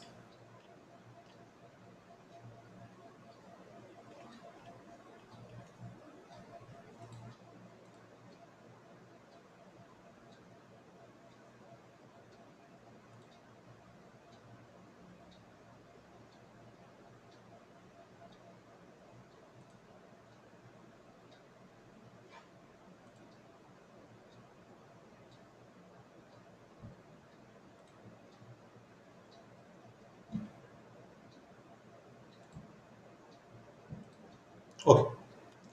So we are going to start what we actually wanted to present in the next day after tomorrow, but we will be slowly starting with that thing because mathematics typesetting will usually take more time than what we actually require.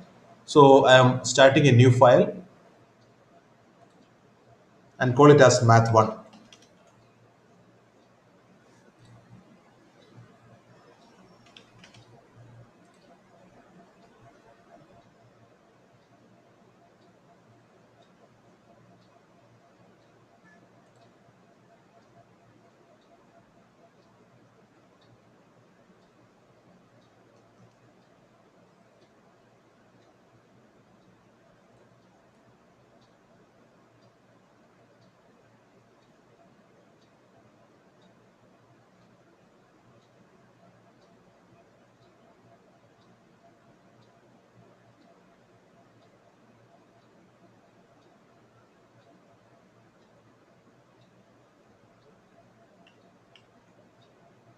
So starting the file,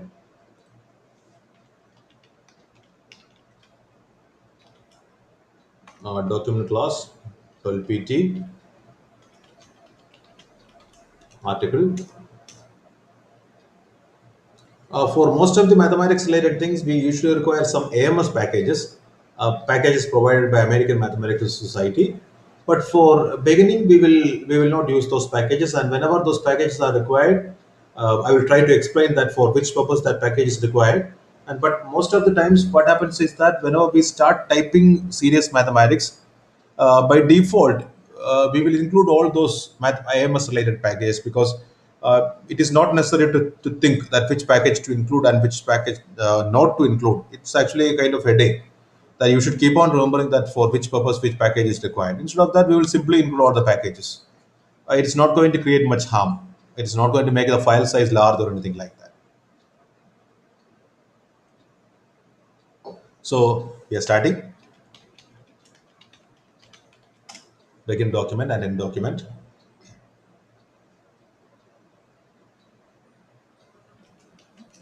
An equation looks like by plus c equal to 0. Okay, there is no nothing special involved in this. Name of the file is math1.tech.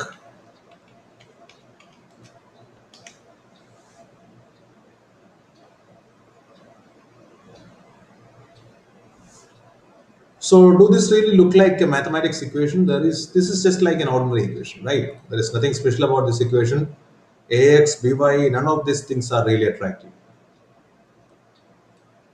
Okay, now let us make it into the LaTeX style equation. So before starting any math expression, put a dollar symbol, and before ending any math expression, whatever dollar symbol you have started, correspondingly put another dollar symbol. Now the equation really looks like a mathematics equation. So the spacing has entirely changed. Here it has used ax plus by is equal to 0 up to here. Here there is a special kind of spacing provided here, not exactly the previous thing.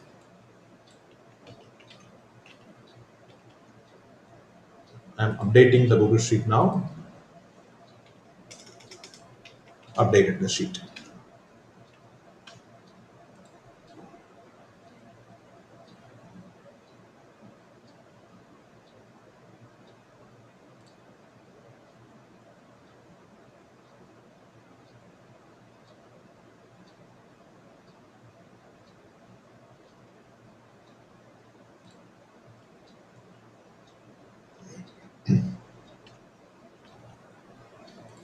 You see that um, even though I am not giving any space here, suppose that I delete the space here.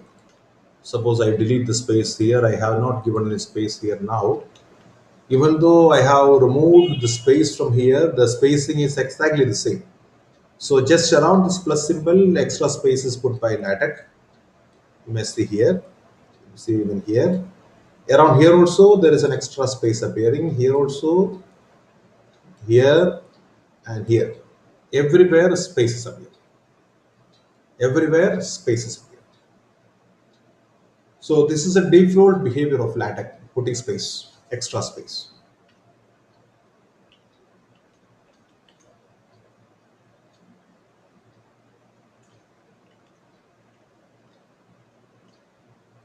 Now we type something extra here, where A, B, everything in dollar sign, C, R, constants.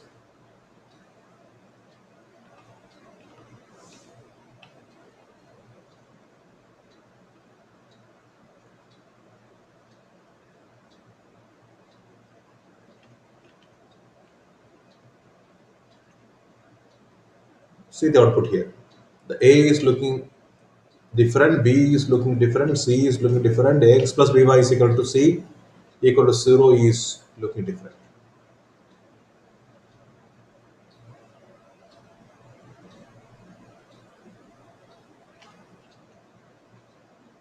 Now I am copying and pasting exactly the same statement, but with the difference that instead of one single dollar symbol, there is double dollar symbol.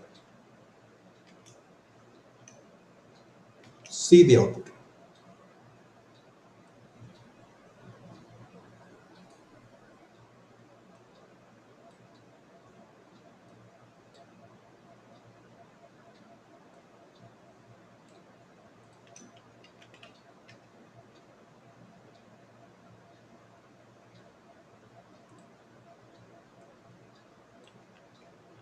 I have updated the Google Sheet document completely.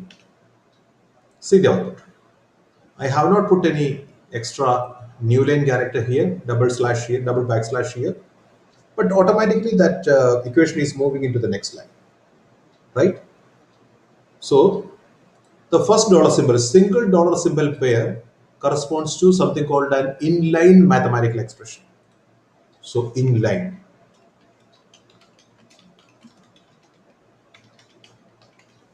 So double dollar symbol corresponds to uh, independent line,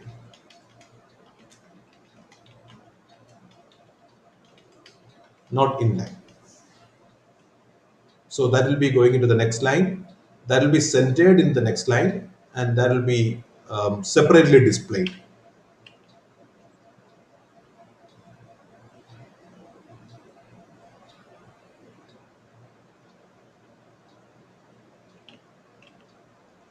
So this actually can be achieved in two other different ways also. One small problem with this double dollar symbol is that you will sometimes forget to put this double dollar symbol. So you may forget to match these double dollar symbols. But for that, probably what you can do is Start with begin display math, exactly the same as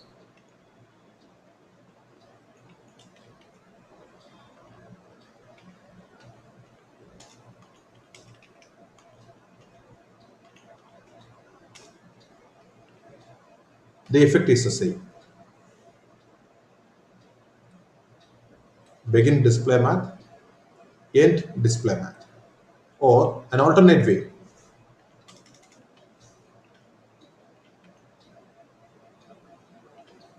is to start with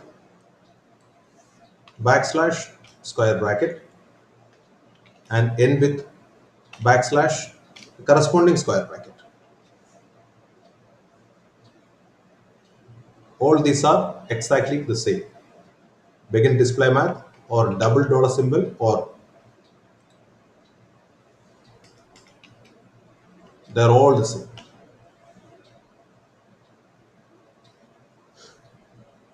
This is an environment. Okay, this is an environment. This is a short form for begin display math, end display math, but this is still understandable because corresponding to an opening bracket, there is a corresponding closing bracket. Therefore, this is understandable. But here, this is something that we should probably try to avoid unless it's really necessary. Unless it's really necessary, you should try to avoid that, because we will sometimes forget to match this dollar symbol. So if you're putting one dollar symbol here and if you're missing another dollar symbol, so there will be naturally an error. You can see the error here. You have forgotten a dollar symbol at the end of display math mode. Display math mode means that this is the display math mode. You must always math right inside double dollar symbol, double dollar symbol. So that's here. So there is very high chance that you may miss it and leading to some error.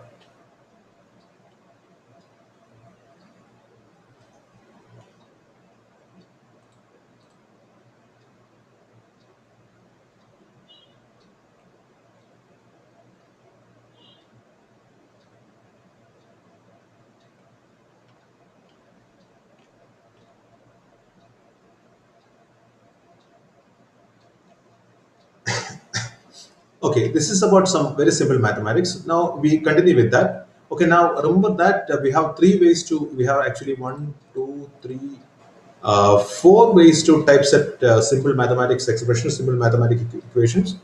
One is single dollar symbol pair, next is double dollar symbol pair, next is a begin display math, end display math for individual line or independent line math expressions. The last one is backslash square bracket and backslash corresponding opposite square bracket expression. So these are the expressions that we can use for typesetting mathematics. Now we will see more math symbols.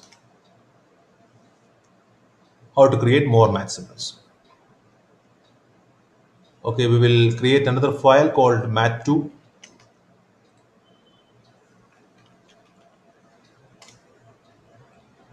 See that none of these require any special packages, dollar symbol or any of these things. Math2. We will see another equation.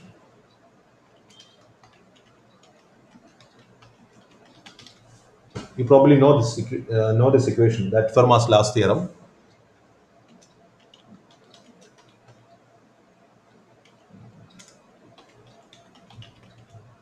Maybe we'll make it Fermat's last theorem.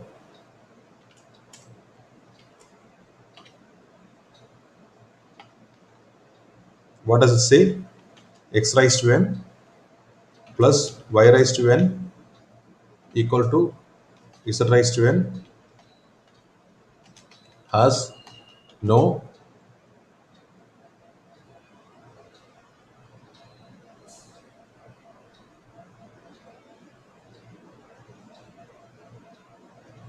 solution,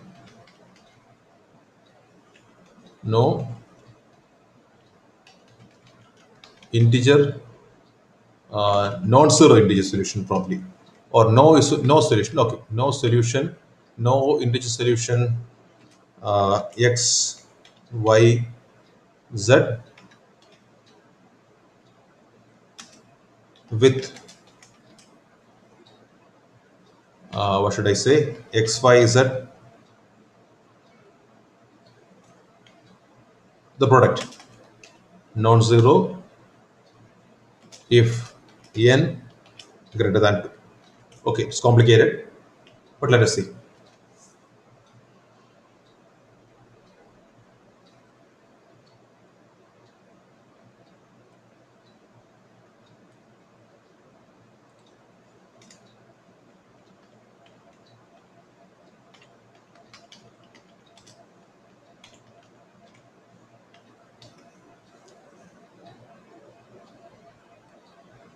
So for making power exponentiation, the symbol used is x cap, x hat, y hat, z hat. No integer solution x y z with x y z non-zero. Is that correct? If x y z is equal to 0, one of x or y or z must be equal to 0. Okay. If n greater than, I will copy paste and update the Google document.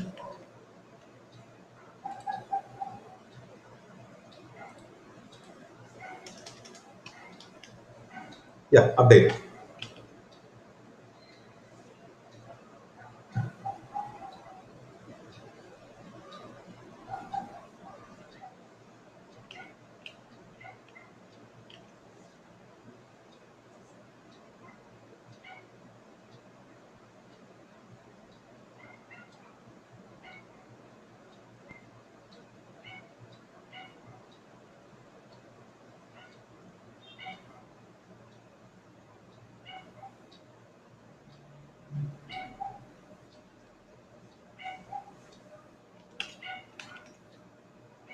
Okay, this is fine. So x raised to n or y raised to z is written, sorry, y raised to, I wanted n to be there. Now let us make, this is exponentiation, and we will see one more exponentiation. Begin description,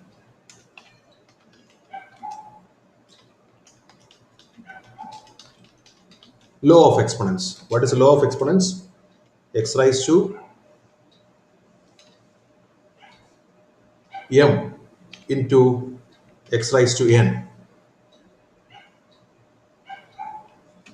equal to x raised to, there is a small problem that can appear here, m plus n. Let us see that.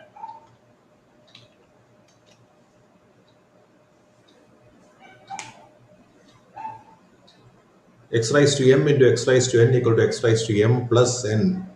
But this is not actually what we wanted. We wanted that m plus n to be on the top. Okay, but instead of that, m plus n is appearing, that plus n is appearing below. So to take everything to the exponent of x, we need to enclose everything within one pair of curly braces. Therefore, if you prefer, you can even enclose this also. If you want to avoid some confusion that when to use and when not to use this curly brace, just take it as a lesson that whenever you are raising something to the power, enclose that within curly braces. Even if it's a single character or more than one character, you can do like that. Now, instead of dot, if you want into, you can use the command times, backslash times. So a beautiful into mark is appearing there.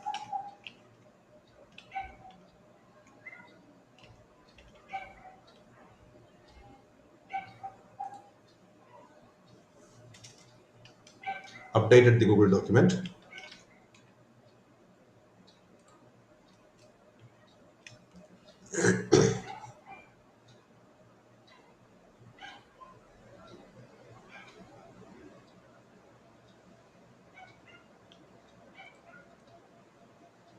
So what about exponentiation? That further exponentiation, x raised to m raised to n, what is it? Maybe is it law of exponents again called? I don't know. X raised to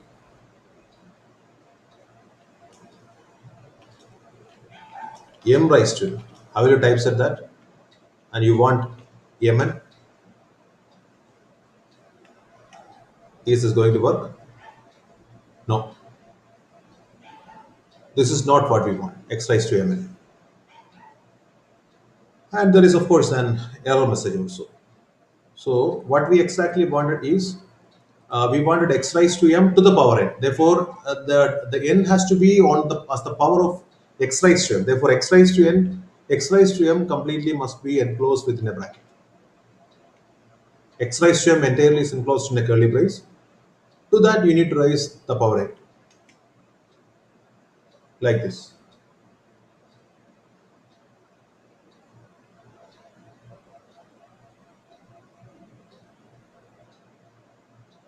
Oh, but we need a bracket also, right? So this is not completely correct. Again, I am missing something. Oh, what I actually wanted. Okay, oh, I was actually trying to do something else which is not exactly correct. Okay, anyway, let me see. X raised to. This is what I wanted. That's it. I don't require anything else. X raised to m, raised to m.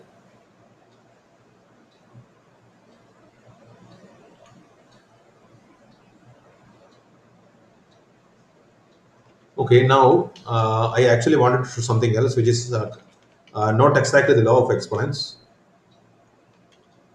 Okay, let me copy paste this. Updated the Google Doc.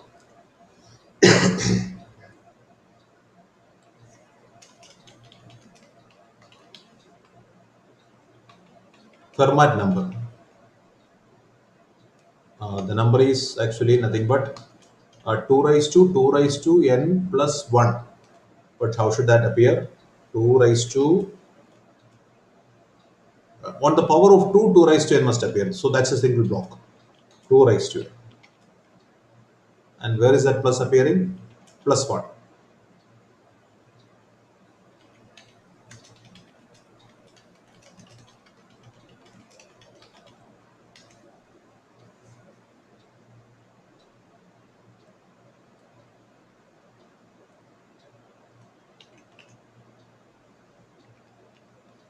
Updated the sheet again.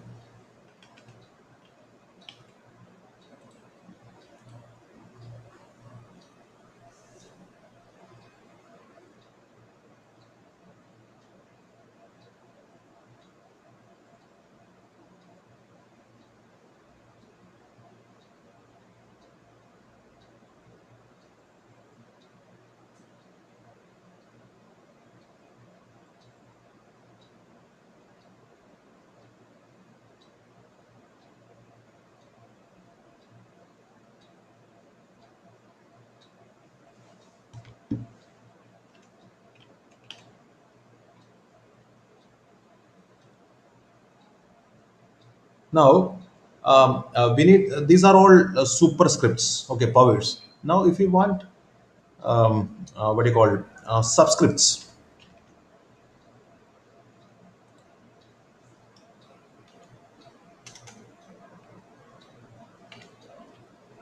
let us define subscripts.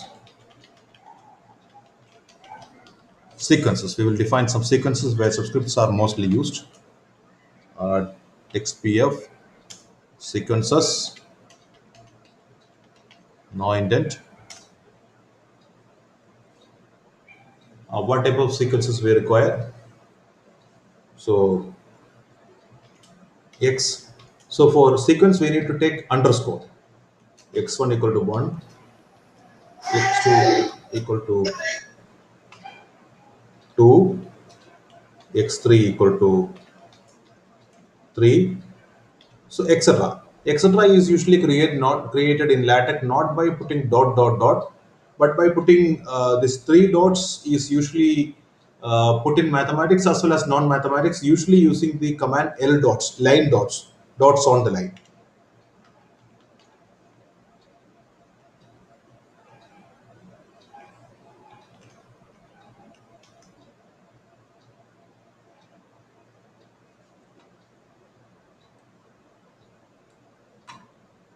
Okay, instead of that, we will put begin enumerate and example 1. so that it will be this will be neatly formatted like okay, on the top once again we will put use package, enumerate,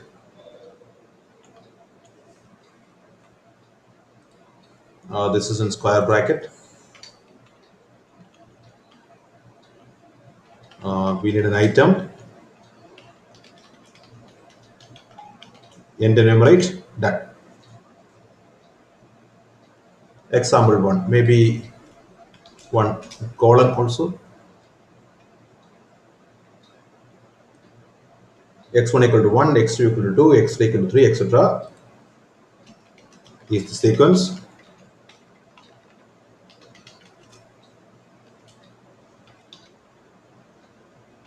Xn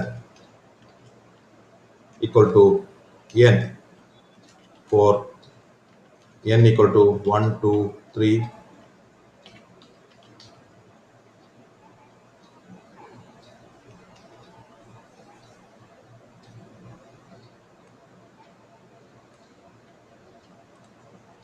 for xn equal to n in bracket.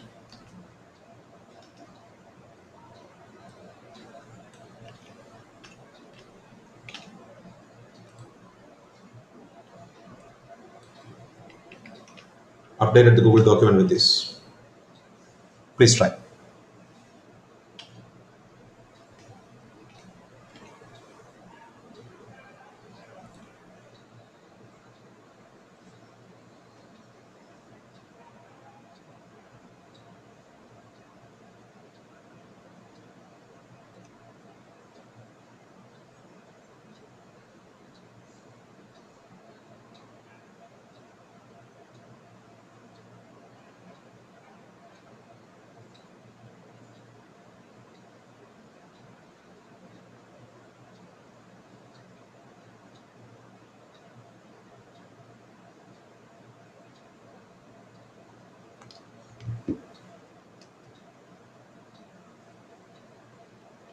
Okay, it's fine up to here.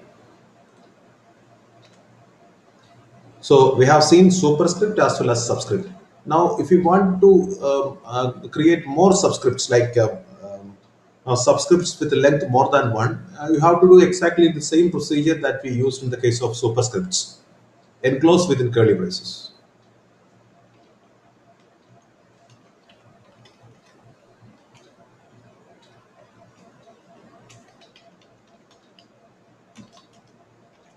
X 1 2 or X 1 2. All this is happens.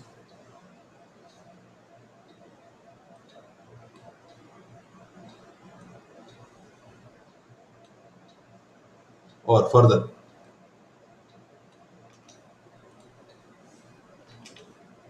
X 1 to 2 to 3. You need two brackets.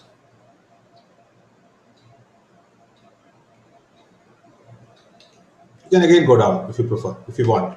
But that's not going to make much sense, because even going up to here, 3 to 4, one more bracket.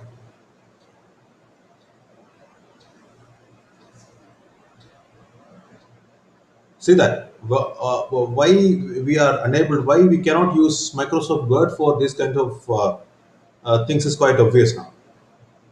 If you have two complex mathematics expressions, you cannot definitely use Microsoft Word or any other software other than using your own notebook and pen for writing these things. Of course, we can do all these things in our notebook and pen, but not in any computer software other than Paintbrush. Paintbrush, of course, you can write or draw whatever you want. No one will stop you from doing that. But Paintbrush is not actually a typesetting software. That's entirely different. I'm updating the Google document. That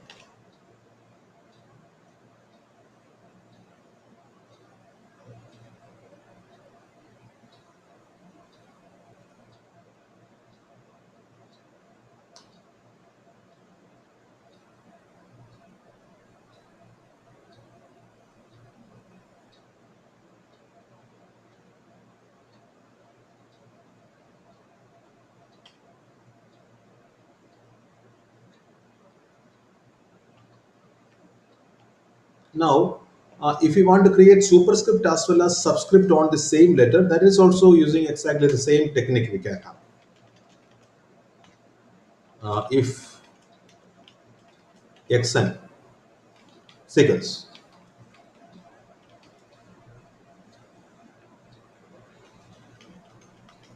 converges to 0, then xn,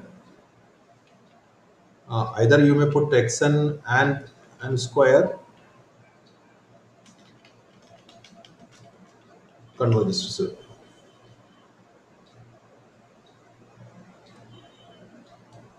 Sorry, I missed one bracket here. Yeah. Or if you do not even want this bracket, that's also fine. Without this bracket also it will work. But now you probably have the confusion that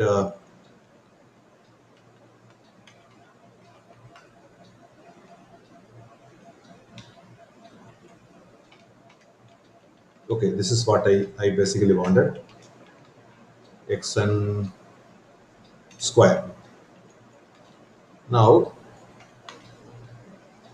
this is also possible,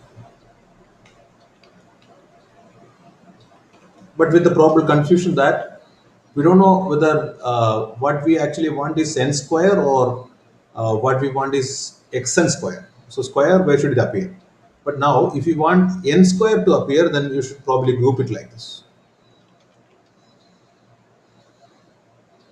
And in fact, this is also correct because we know that subsequence also converges. Xn square, this is a subsequence. Xn square is another sequence. So all these are correct. But see, here there is a gap appearing between xn and the square of that, right? Xn square. But this here, this is x square n or xn square or what exactly it's again. All these things depend on the way in which you want that to appear. That's it. Which looks better for you is the question.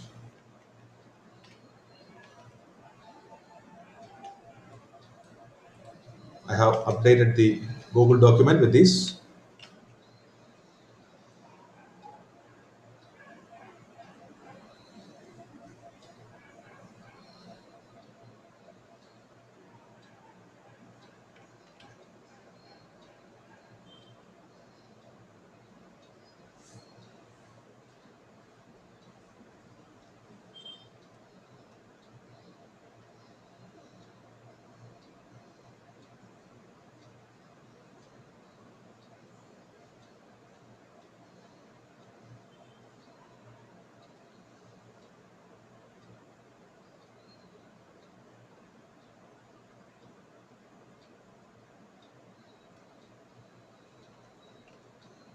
The same kind of problem with the spacing can appear if when you are using subscripts with brackets, with curly braces, and without curly braces.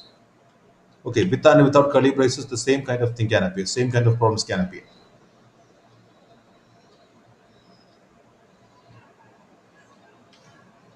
Now, we will start another document, Mathematics 3, with more math commands.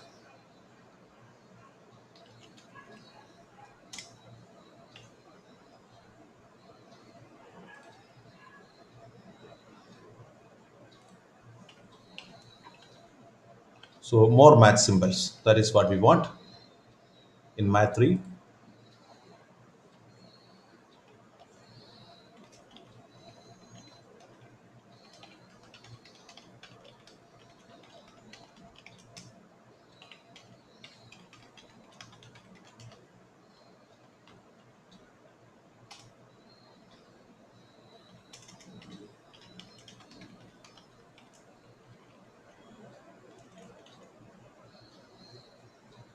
So, first about square root.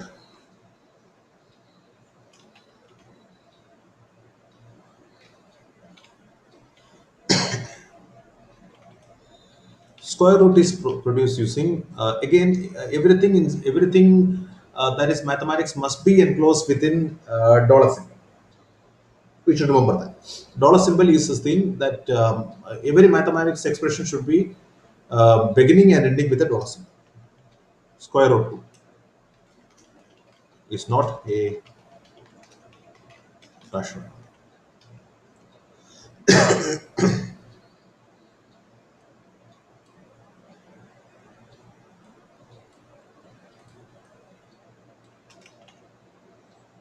I'm updating the Google document.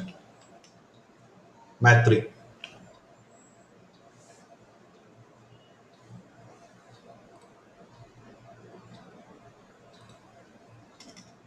And what about cube root? How do you produce? How can you produce a cube root? Cube root is also produced using exactly the same square root command.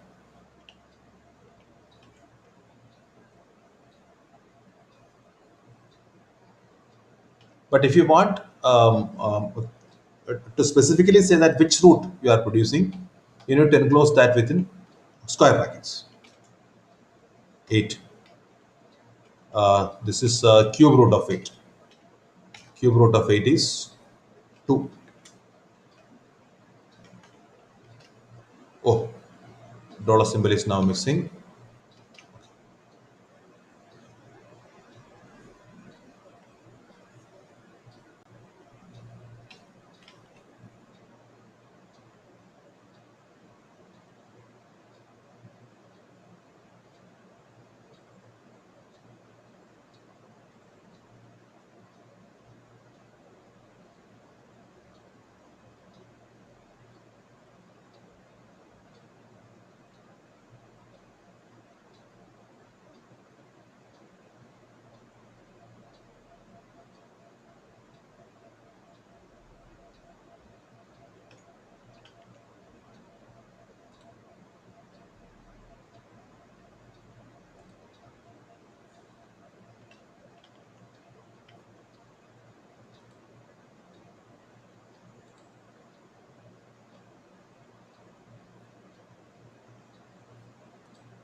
Now, if you want square root and square root inside, you have to again use the same kind of philosophy, same kind of technique appears to for producing anything. If you want nested square roots, you need to keep on giving square roots inside that square root, etc. So, um, square root 2, square root 3.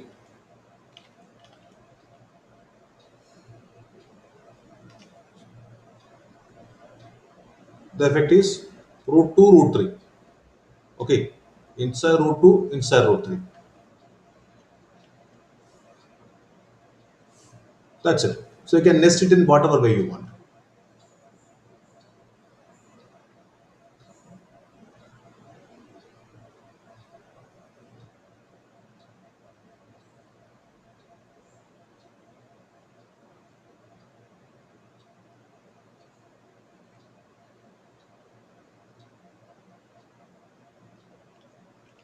Now, just like that, more mathematics commands. So let us define the composition of two functions. If f of x equal to x square and g of x equal to square root of x, then let us see the spacing is not necessary. Even if you do not give the spacing, automatically that spacing will appear. In math mode, this dollar symbol pair is known as mathematics mode or math mode.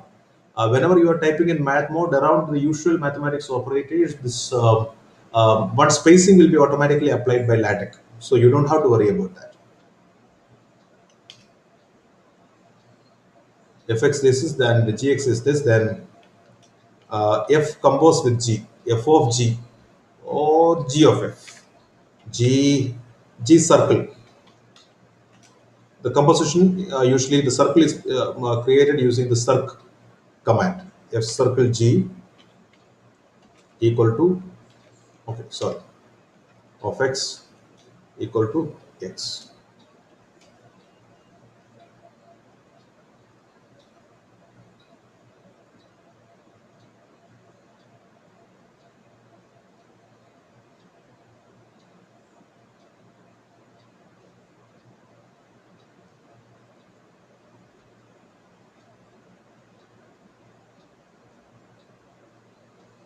F of g of x is equal to, if you want some bracket here, if you feel that you need to put a bracket here, you can even put it here. F of g.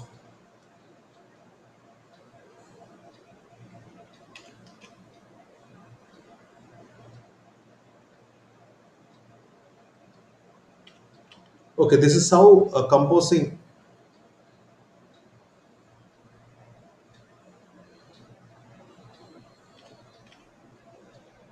two functions.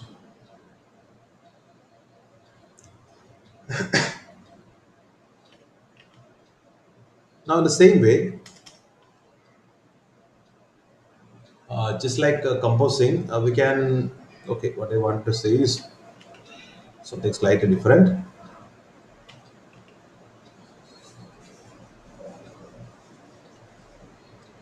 Uh, a function from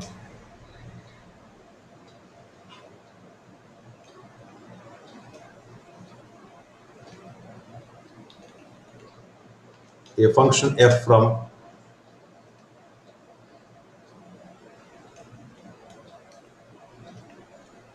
okay, that's not actually I wanted.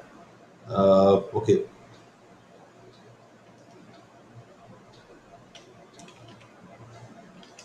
a relation Rho is a Greek letter. Greek letter is usually produced using exactly the same way, the same kind of command using which we pronounce that. For example, epsilon is produced using backslash epsilon, EPSILON.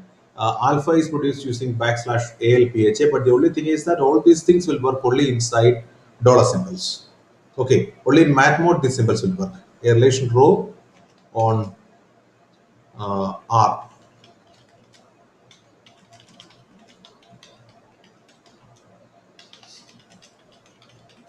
can be defined by x rho y if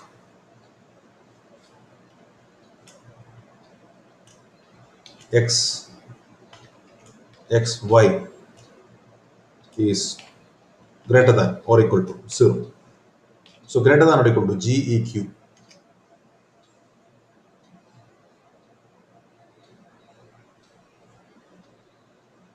can be defined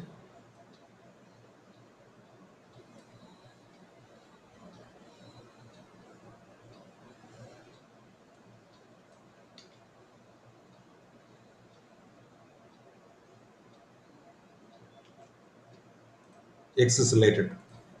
Okay. The same in same way we can produce almost all Greek letters.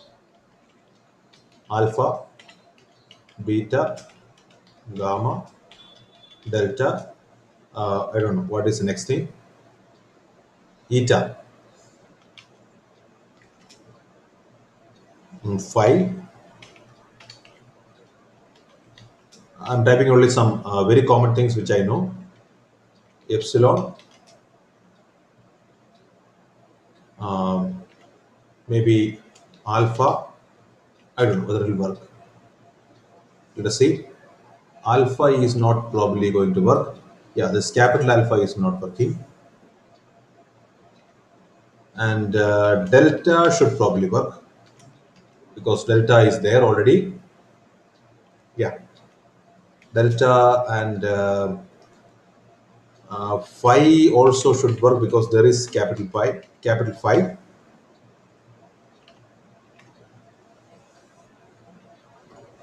And if you, for partial differentiation symbol, I think what was the symbol? Okay, partial, that was partial. For the reverse thing, reverse that triangle. Nabla and all these kinds of things.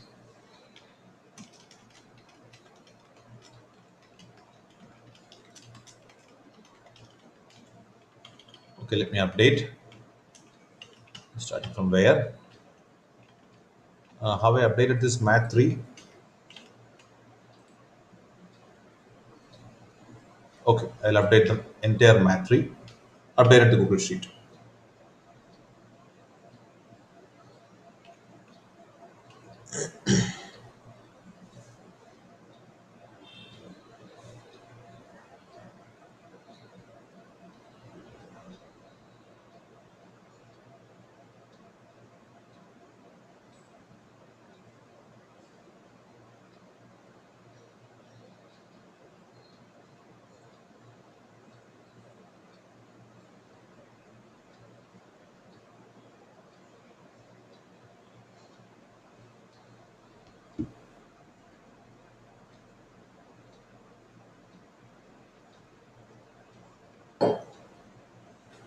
Okay, is there any question related to this so far, related to math symbols so far? Of course, we have several other mathematics operators. This mathematics is the most important thing that we deal in LaTeX, because we mainly use LaTeX for typesetting mathematics, but not only that, mathematics typesetting is easier, and the professional quality documents also will be prepared using LaTeX. There are two things. Is there anything that needs clarification related to whatever we have discussed so far? Please, if there is anything, please ask me.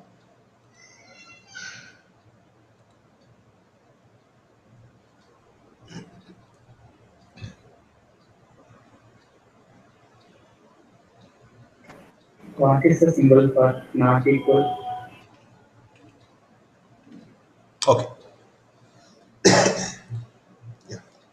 For creating for the striking of that not equal to is actually equal to, and we are striking it off using a slanted divider by symbol. So for any such thing, there is actually one single command can be used for achieving this striking of effect. But there is a small difference between the dedicated symbol for not equal to and a separate symbol for striking off and equal to. I will show both these things. X y equal to 0 0 if and only if x equal to 0 and y equal to 0. Okay, that is one.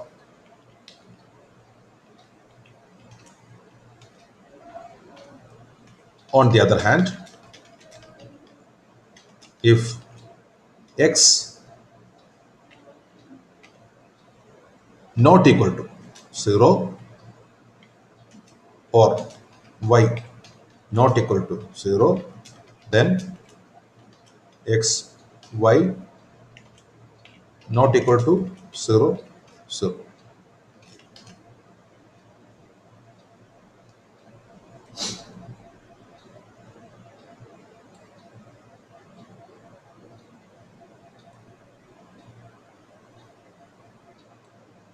That is one way. Another way,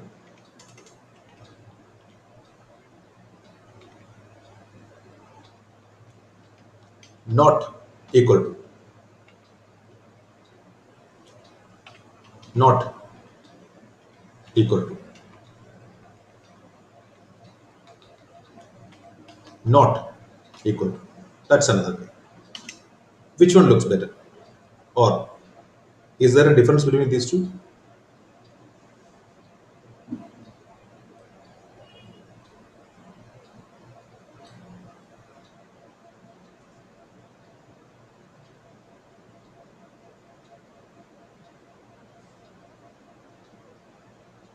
Okay, one more example.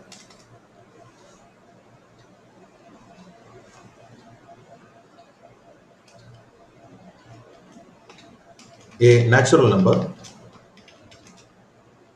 d divides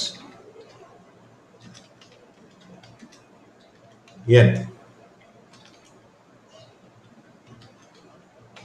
We write d divides n. If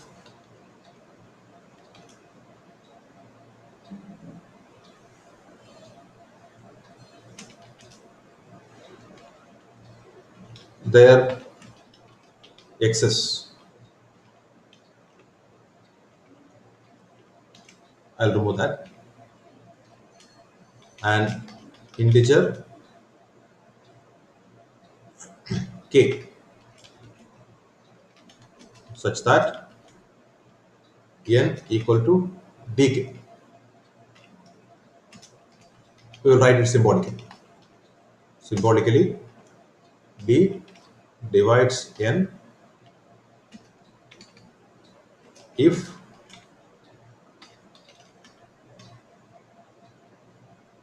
excess, I think excess is the command,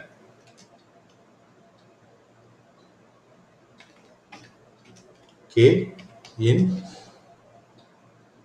z.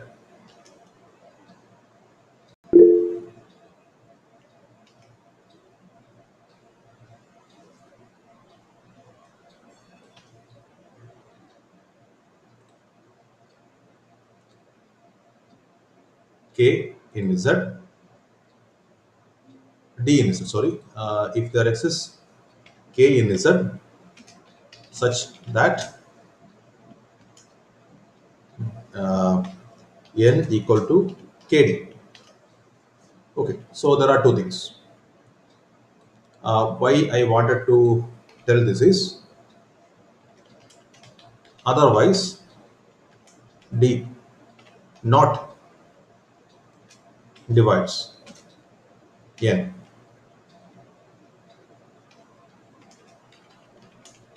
Okay, otherwise n mid d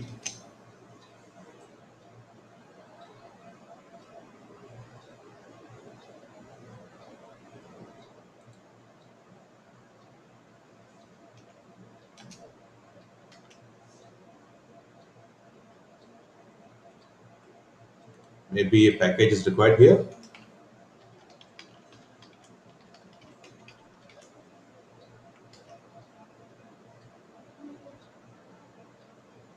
So AMS symbol package is used here, American Mathematical Society symbols.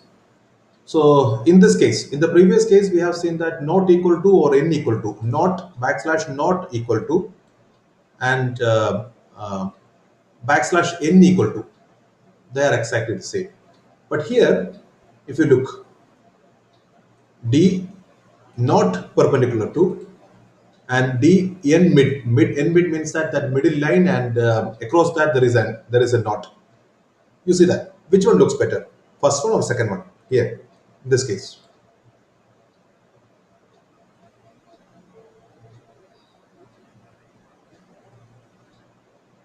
I think First one. second one looks better, right? Because second one is the actual symbol for not mid, not dividing. Because that is actually a dedicated symbol. So if you do not remember exactly what to do, okay, for some of these symbols there cannot be a dedicated symbol for not.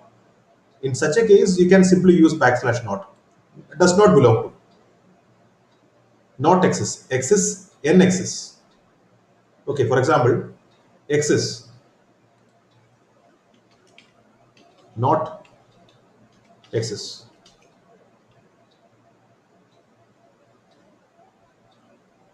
But I don't know whether there is a symbol or not. I'll try.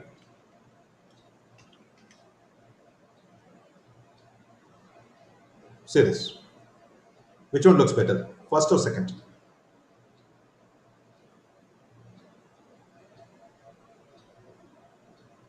So, what I wanted to convey is, as far as there is some specific symbol, special symbol dedicated for that knot, it looks better to use that second one, dedicated symbol. But the problem is that most of the times we may not actually remember, or we may not be even able to recall that such a symbol exists or not. So, in that case, I will give you a way to find out if such a symbol exists or not. Okay, but how do we find out? If we search for such a symbol inside some documentation, we may not be able to find that. That's very difficult. So instead of that, I will suggest you a site to find out if certain symbols exist or not. If such a symbol exists, how to exactly find out? I will suggest a site for that. So the name of that site is Detexify. Detexify. Just search for Detexify in Google. Search for Detexify in Google. So what happens is Detexify, the very first one. I'm drawing. Okay, how to do that? I'm unable to do that. Why? Symbols. Okay. Click on symbols or classify. I don't know what it is. Okay, draw here. Not equal to.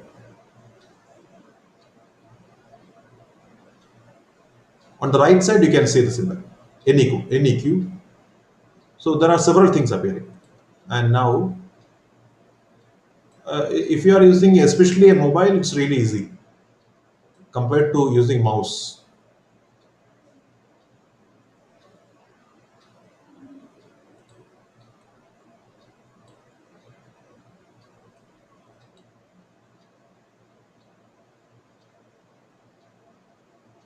Okay. So this is actually a site using which you can find out most of the symbols simply by writing. The name of the site is Detexify. I hope that this site is going to be quite useful to all of you because I myself wondered many times how to find out the exact command for a symbol because we cannot express what exactly we have in our mind just by searching in Google. We may have our own expression that this is epsilon, but the epsilon that we have in our mind is not probably going to be something probably we have in what do you call it?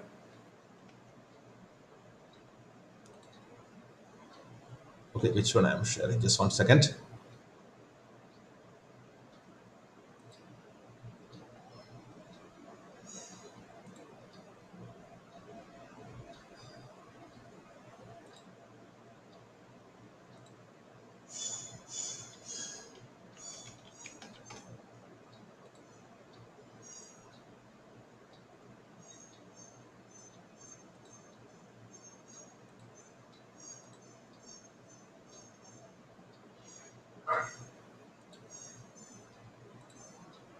Yeah.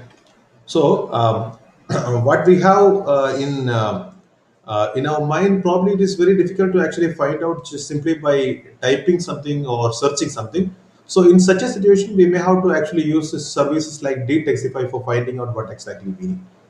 Okay, this is what I wanted to convey. So whenever you have a doubt about certain symbols, you can probably go to Detexify. You can probably bookmark the symbol in your system, and you can try to find. That's the easy way to do to find out certain things. Okay, I'll probably suggest to do exactly such a thing. If you need to actually find out certain thing, you need to just go to Detexify. That's a very good site that has been in existence since, if I remember correctly, I think since 2005 onwards. I think probably I have been using this Detexify for finding out what type of symbol exactly I want. But it's quite useful in that. Okay, I think we have to continue with more math symbols, more math related stuff.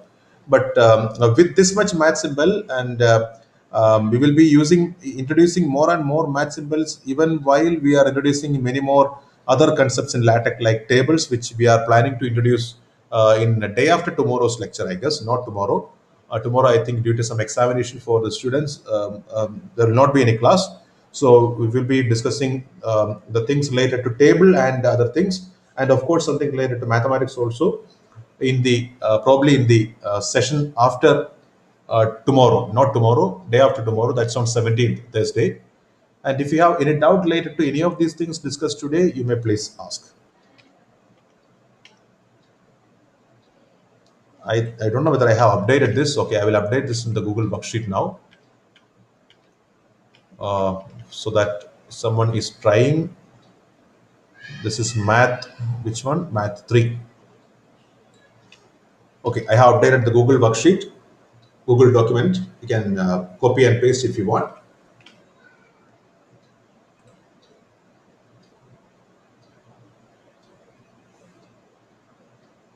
So this is not the entire thing about mathematics. We have simply started doing things in mathematics because mathematics for the mathematics related thing, mathematics related LaTeX, there are entirely dedicated books for mathematics itself. So we should not say that within one session of 3 hours, all the things related to mathematics will be completely over.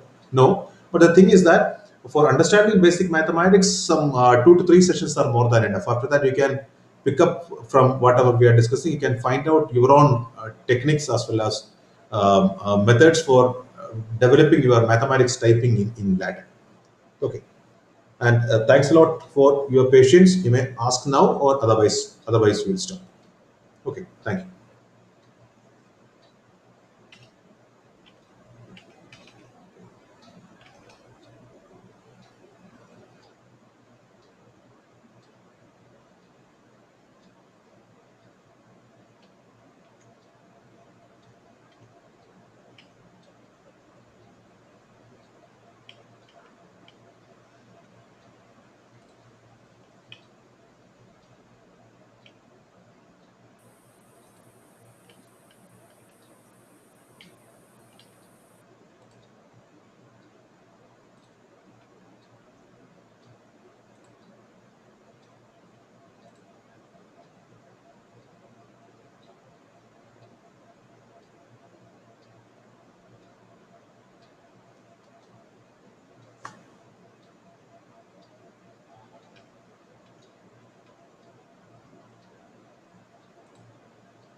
If you have any doubt, please ask.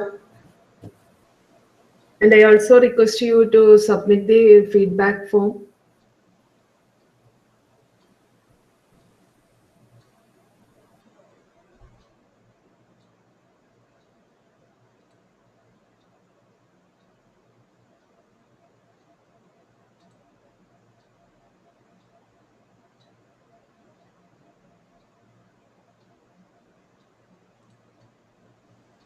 So, can you share the feedback link in YouTube?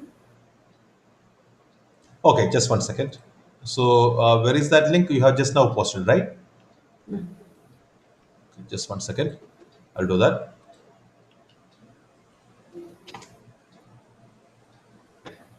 Okay, sir. Yeah, I've done that. Okay, thank you.